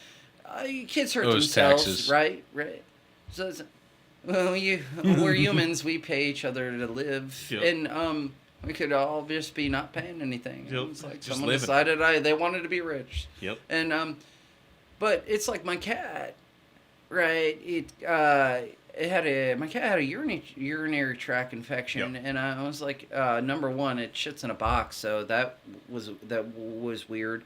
And I also shit in that box, and 'cause it's a dominance thing. And I say if there's always a litter box, you shit in it, because how are you going to look your friends in the eye after they come see you watch comedy and it didn't go well? And again, I'm pissing the chat off here. It's actually fired up. So you go to comedy shows, but why is my cat's urinary tract more than my urinary tract and UTI? Yeah, that's insane.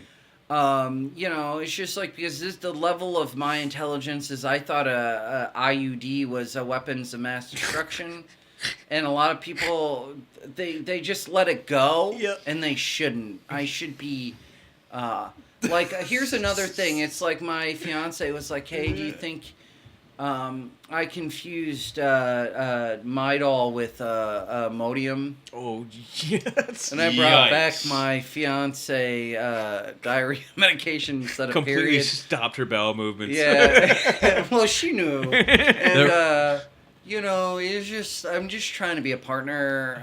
You know, I never said I was the smartest. I never said I was the sharpest tool in the shed, but I can still hurt someone if... Yeah. That reminds me of the time my brother gave me Icy Hot instead of fucking lotion. Oh, that's always fun. That's always terrible. Is that a masturbation joke there? It is. Everyone gets a masturbation joke. Oh, man. Why were you guys sharing lotion? I ran out, and he thought it'd be funny to give me fucking... We're adults. He thought it'd be funny to give me Icy Hot. I don't know. Get your fro in your mouth. Yeah. You know, I think that the thing about the Icy Hot, the Tiger Balm, you know, if you have a younger brother, you get practical jokes. That's not unheard of. Like I said, I come from a joke family, and my dad and his uncles, they joked. Progressive jokes to where it just became like assault. But those are the best jokes. Oh, bro, I was just kidding. Well, yes, you can't come back from... Just like you can't come back from some jokes, you can't come back from some practical jokes. Oh, for sure. And it's just like...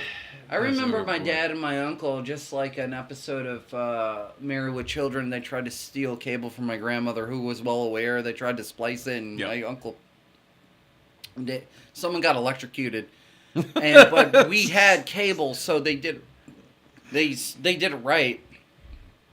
Do you guys remember black boxes? Yeah. You never had one, I heard. Yeah, so it's just like... It was like a Fire Stick for the 80s. Yep. They were pretty cool. Yeah.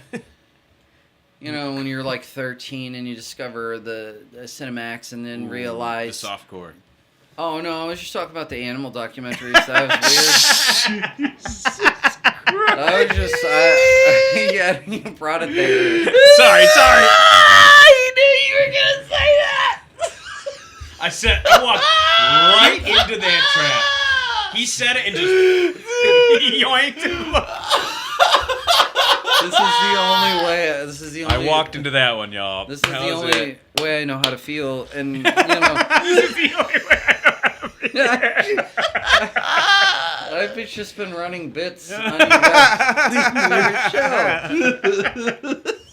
There are a couple different ways that I like to end a podcast, and I just took control, and This is your episode, man. Yeah, I was just, one of the things that... It's not about us. One of the things that I try to talk to people about, especially when I'm doing comedy, and it's very important for me to try to inspire people who may not think they can do comedy, or they feel like they might have a disability, or they feel like...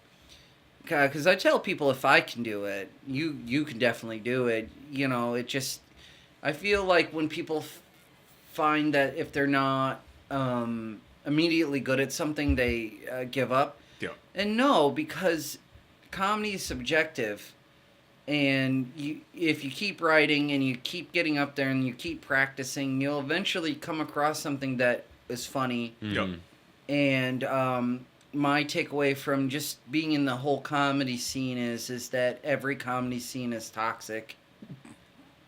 I learned that during Zoom comedy, where the worst of every single comedy scene got together in one place, and it was Zoom comedy, and it was a dumpster fire. I can only imagine. It was crazy, but I made some really good friends. Yeah. And they're off, doing tours, and it's just interesting that it was so good to know that it wasn't just our scene. All the comedy scenes are terrible, or aspects of them. Yo. Big ups to Boston comedians. Thank you for shout outs.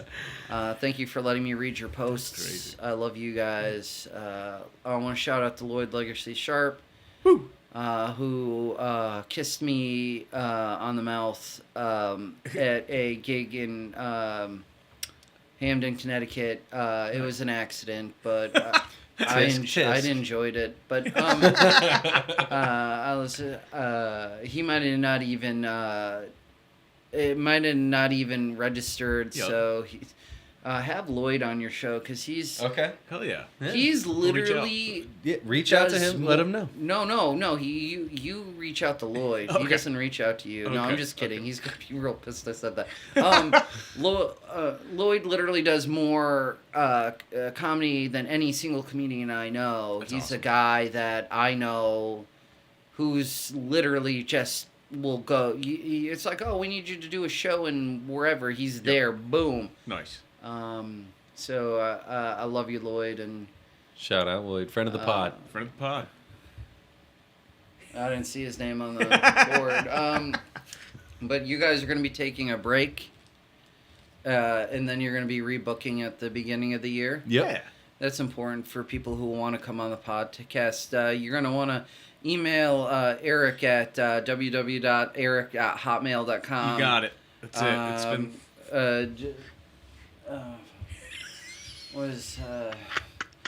Move the Mic Podcast 2024. You got it. If you want to be on this show, just hit up Eric, hit up Damian Theron. If you want to be on the podcast, just know that you pay them to be on this podcast. You're going to be paying them in Bitcoin. You're going to have to do a Zelle transfer to a Bitcoin ATM in Kandahar, and, which is a place in the world that exists. We have a map. We have a map. We have a map. The whole map. The world's over there. Yeah. Yeah, I mean, it's just like, Holy I feel shit. like they used to tutor kids in this room. It didn't go well, so this is... I don't know, it's just like, so I feel like because autistic people, we get put in boxes, like, oh, it's a dinosaur guy, like, oh, there's different, like, you know how there are different kinds of wine, and Yeah. I'm an autism sommelier, and there are different kinds of autisms, and it's like, it looks like the autism here is like MAPS, which is an actual thing. Yeah. That's my autism. I have a thing for maps and and globes. And yeah, that's fine, and Yeah. I can make that joke because I have autism, and you can't cancel me for it, and Jesus because Christ. I'm tired of people trying to cancel me for accidentally saying stuff that might be. There is no problematic. canceling this greatness, dude. You so are an funny, unstoppable train. I guess so, and not all autistic people like trains. I'm a dinosaur guy. That was just one of those things. That Eric can't say anything about this because he's apparently normal. And, No, I'm not. I'm far from it, man. I'm far I from didn't it. say I'm just gonna check on my ride, and I think the crazy thing about being an Uber is that it's a side gig that people are. When did it become normal in our country to have a job, and then you need a side gig for your job? Your job doesn't need friends. It's true. Yeah. You go to school, learn how to be a carpenter or a plumber, and now you need to drive an Uber. No. If you want to do that, be a taxi. Yep. But we can't do that because we're living in a dystopian wasteland, and I'm here, and I love this place.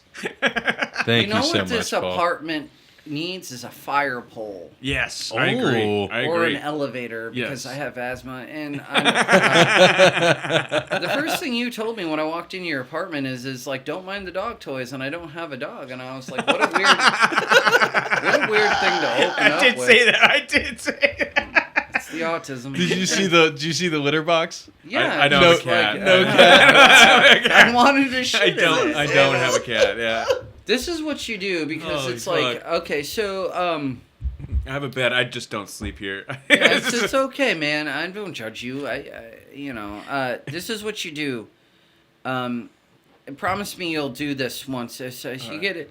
The only reason people invite me over to their family functions, not family functions, but like my friends, they used to be like, hey, Paul, it would be really nice if you came over to our child's birthday party. Do you mind bringing your balloons? And I was like, so you want me to come do balloons for free for your child because we're friends?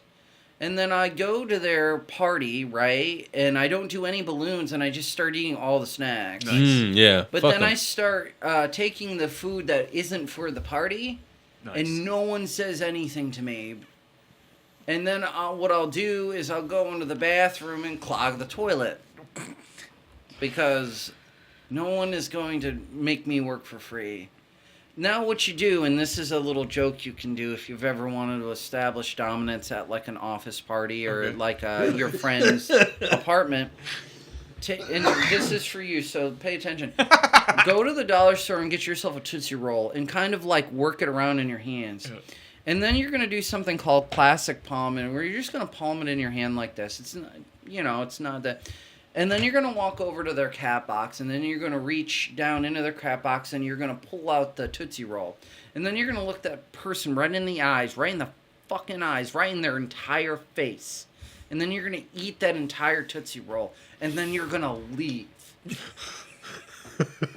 Promise me. Establish dominance. Yeah. No one will ever talk to you again. No one will ever try to get you to work for free. I don't know if that's dominance you're establishing. Yeah. I'm not allowed in certain places, but but I think this is the type of comedy I have, because here's the problem. I've done that. Or okay, this is a stretch. Get a carrot. It's not where you think it's gonna go. Okay. Carve out the literal shape of a goldfish. Okay. Put it in your hand. Walk up to your friend's fish tank, reach in, grab the carrot, and then eat it. Okay. Your friend will never talk to you again. Because at this point in my life, I don't really have any more friends. I'm making more friends now doing comedy. All my friends are comedy friends. I like Luis Santos. I love Luis Santos. Yep. It looks really good in a pair of really short jeans. Yeah. I love that guy. He wears them all the way up. All the time. All the way up. 3-inch inseam. And people are just jealous. I'm jealous of him. And, I like him. And Jason Marby is another hilarious comedian I really like. A fantastic story about Jason is he booked me on one of his shows. And he doesn't know this happened. But I'm sitting there eating. I can't remember where he booked me. And Jason is looking at his phone, and he's literally looking at a picture of a woman's vagina. And he's literally zoomed in on it. And I held that in just till now, and he can DM me. Because he's going to be real pissed at that, and he probably doesn't even remember. I love you, Jason. No, that tracks. That's on brand for him. That's on brand for him. He's really just, he believes in me, and I love it. And, oh, man. Love Jason. Todd, Theron, Jason... That story about Jason is not true. I just made it up on the fly. I got to be on a show with Rodney Norman. He's another guy you should get on your podcast. For sure. He's like an OG. I love that. He's also OG Santa. Okay. Really cool dude. Oh yeah, I know exactly. Rodney Norman, he's awesome. Amanda Cohen, we were talking about Amanda Cohen. She's great. Awesome. Amazing. If you ever get, he's not local, but Winston Hodges is good. I think I've heard of him. Yeah, look him up. He's really funny. Hell yeah. A lot of look up a guy named Ralph Anthony. He's really funny. That name sounds familiar. Yeah, he's a good drug addict, and I mean that's why I know him. A drug dealer. He's gonna fucking kill me. He's a drug dealer. Anyway, I gotta stop this. Joe Gorman, he's an awesome comedian. Alex Tomaselli? Nope. Look him up. He's really cool. He's awesome, dude. All these guys really helped me with my comedy, and inadvertently. Anytime I get up on a stage, it's just an opportunity for me to get better. So thank you to all the producers out there. Thank you to you guys for having me on your podcast and letting me riff an entire podcast with you. That was awesome, man. Yeah, man. That's what we do here. No, we're staying. Hell yeah. But no, where are your pets? Huh? I just want to know, just for like bringing a full circle, where are your pets? So I used to have a cat and I used to have a dog, but they're both dead. But my girlfriend has a dog now, so That's the dog comes over every sad. once in a while. Yeah. So now it's all right. Okay, so cool. there were dog toys so here you bonded, and the dog you uses trauma bonded over your pet's death. Yeah. That's a great way to start a That's relationship. how it goes. And, Trauma. I don't know. You know what they say? What is it? Time and tragedy equals Something. depression. And because our comedians really funny, or just it's like I feel like we're all living in this weird simulation where it's just like, oh yeah, I get up on stage and I'm really depressed, and I was like, you don't have to be though. Yeah. And that can get you canceled for saying that. Yeah. And you know, maybe we should just instead of maybe we should go seek out like a medical professional. Yeah. But that's no fun. No, and they're really expensive. Yes. Are they? I don't know. Yeah, no, they are. What do you do for a job? Me? Yeah. A mechanical installation. Yeah, you got insurance. You're fine. No, it's still expensive. You have 4 kids, and still very expensive. They don't have jobs yet. You have kids? No, I do not. Get some. Claim those motherfuckers. I don't know. Right? It's just you hear all the. I'm out of stuff to talk about, but it's hard to riff a whole podcast for an hour and a half. And nah, dude, you've killed it. We gotta end up wrapping this up. You told me that you had questions for me, and I think I've only answered. Dude, like you're. I know this guy. No, I do. I had like 2 pages. He sleeps. I had 2 pages. He sleeps. Do you still have time? Yeah, I got about 15 minutes. Hell yeah. Okay. No, I do what I asked. So if you could go back in time and talk to little Paul and drop some knowledge on him, what would you tell him? Okay, so I would tell him like all the like sort of like obligatory like things. I would say it's like, hey, you know, a lot of things in your life aren't gonna go well, and you know, just hang in there because you're gonna do stand-up comedy and you're gonna twist balloons. And you know, if I was talking to my younger self, I think my younger self would ask me in a very dry tone why life didn't work out for him, and I would say through a series of like mishandled financial situations and mental illness that we now are on a podcast, and I knew it. And Damien has 4 kids, and that's the only thing I remember about this. That's crazy. I thought your name was Dave. I'm not a really good guest. No, this is just Dave's house. Yeah, true. It is Dave's house. We're just in Dave's house. All right. So, marry, fuck, kill, pancakes, waffles, French toast. All of one at the same time. Why choose? I don't know. You have to marry one, fuck one, kill one. You have to. Well, what I'm going to do is I'm going to take... These are just funny ones that I wrote down. I'm going to take the pancake and put it inside the French toast. Oh. And if there's a third thing, put that in there. And you can't ask me to choose. I'm eating them all. Okay. All right. I'm diabetic. I'm going to do it. It's like, why are we fucking breakfast cereal? Why are we having sex with breakfast stuff? And I was like, look, I'm not judging, but you know, there's other stuff you don't need, and plus it's wasteful. But yeah, go ahead and ask me another one. Here we go. What's the most fun venue you've ever done? Oh, man, Yui's at the Nook. Shout out the Nook. Gotta love the Nook. Bishop's Lounge. Okay. Shout out to Jazzman. I love Jazzman. Shout out. I perform like a lot of, you know, not to brag, but the Elbow Room in West Hartford is really cool. Okay, hell yeah. Christopher Martin's, even though I never did the mic. Where's Christopher Martin's? I don't know. Okay. You ever perform for like any celebrities' kids around here, like Rachel Maddow, fucking? I mean, there's quite a few celebrities around here. Does Nick Kelly count? Holy shit, he can afford you. I like Nick Kelly. I saw him last night. He's really good. Nice. I like him. What was it? No, I don't. Celebrities. I've done magic for a lot of celebrities. Yeah. Yeah, mostly people from ESPN. I've done magic for, and this is just through like meeting people. I've done magic for Alice Cooper, Ozzy Osbourne. Oh, that's fucking dope, dude. Bro, you've done magic for dudes who literally read from like the Necronomicon. Yeah, they learned from Aleister Crowley, bro. Yeah, it's like everybody had. Is that a guy? Aleister Crowley sounds like a band. So, You don't know who Aleister Crowley is? Oh, I do. Oh, okay. You'll never know. I was just, but yeah, I just, what do we do? What's your next question? Spitfire this shit. Right, hold on here. What's your advice for the young comics or people starting to get into comedy?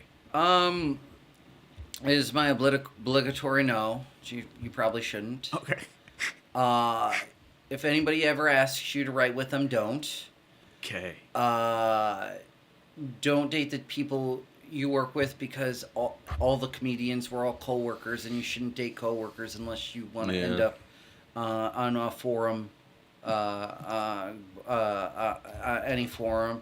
OnlyFans. Well, I'm not talking about monetization. So if you got to make money, you got to make money. It's just like you're just mad that you can't do it, and I know. But that was a roast. It's true though. So I think what I would tell people is practice as much as you can, because every time you get up on stage, it's a commercial to sell your brand. Hell yeah. And every comedian is their own brand, whether they want to believe it or not. You got to believe it in yourself. If you got to fake it or make it, fake it to make it. And other inspirational quotes from Joel Osteen's Megachurch. And because he's an awesome dude.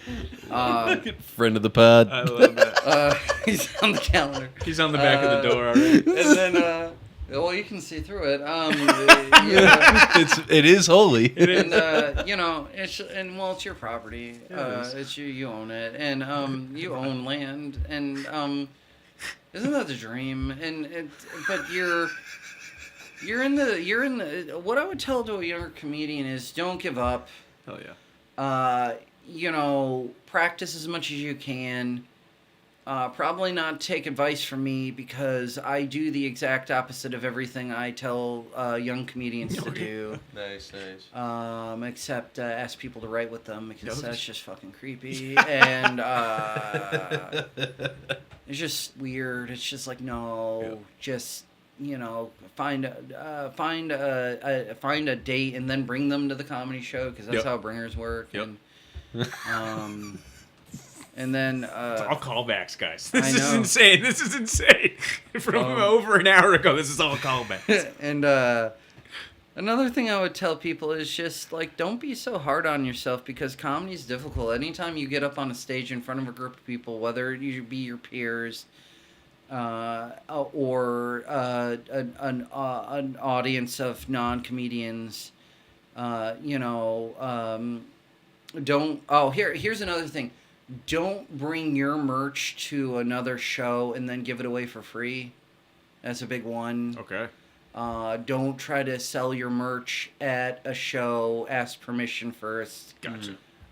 Show up on time. Don't call out of a show or try to call out of a show and then gaslight the guest even though they got sick. And that's you, Damien. And I'm just kidding. But no, seriously. But a lot of that is decent common sense advice. But yeah, don't give up. Comedy's hard. Comedy's difficult. It doesn't happen overnight. You will develop a formula and a strategy that works for you. Some people find it faster than others, but you got to practice. You got to go up there, go to open 100%. Mics.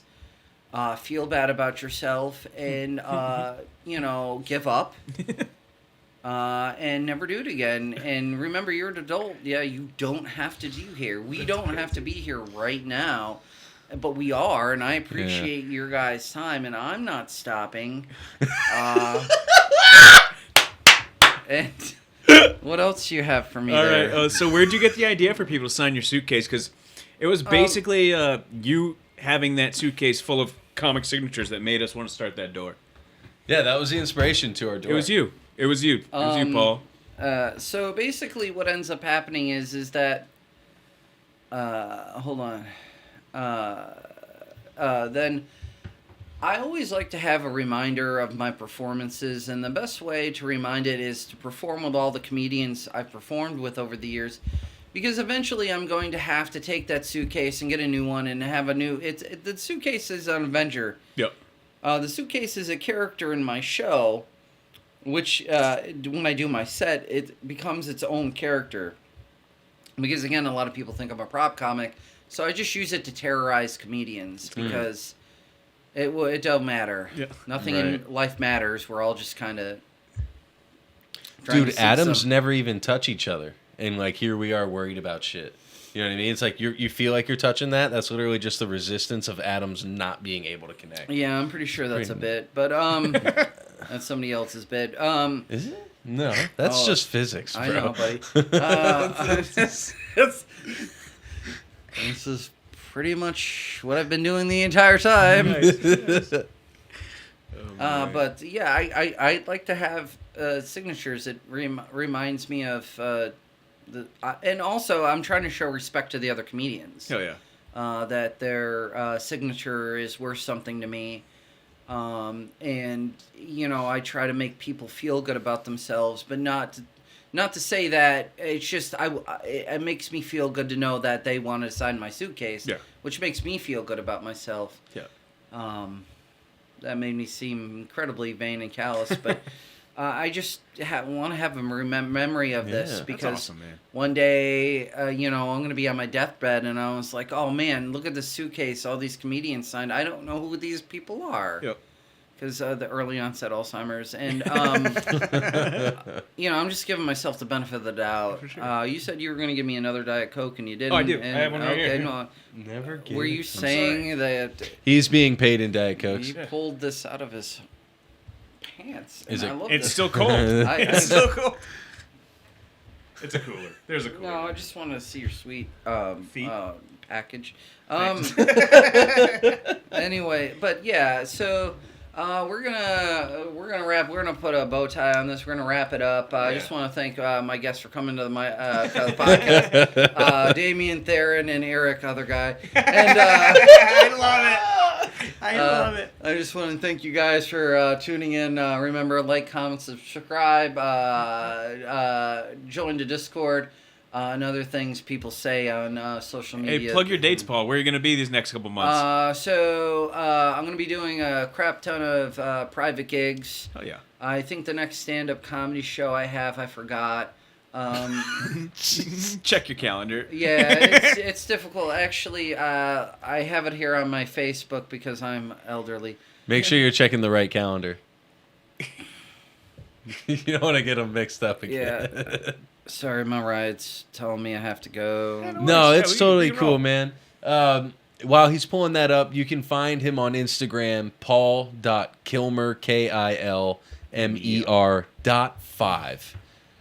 Yeah, like I said, you guys have been incredibly gracious. You guys basically gave me control of your entire podcast. It was fun, man. I've been doing one of the things that you'll notice is that I've been plugging sponsors this entire time, and they're not affiliated with anything. So get your Ridge wallets at ridgewallet.com, and you know, I will also be if you please watch the ads, because I also get that. I get 20% of every time they make it.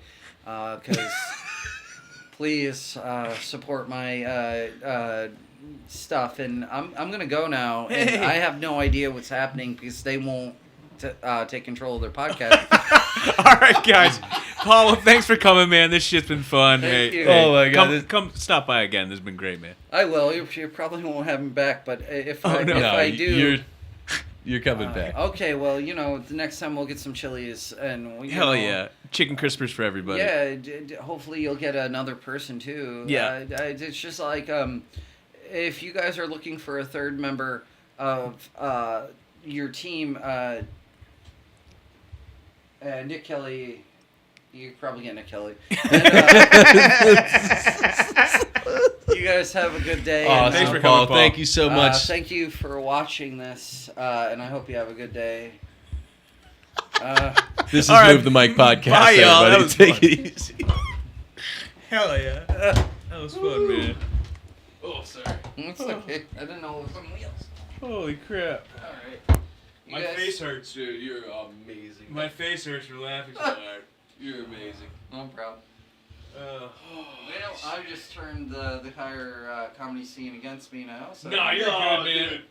Everyone loves That's this hilarious. All right. Well, I gotta get out of here because they're getting pissed. Thanks for coming, man. No problem. Shit. Yes, Good thing I thank you didn't so cancel much. on you. Oh, yeah. I Oh, would've. you gotta sign the door, though. All right. Any color you want. Here, I'll just take Anywhere you want. This. No, you can't see that. I'm a baby boy. Here you go. It's the last step. Big as fuck, Paul. Holy crap.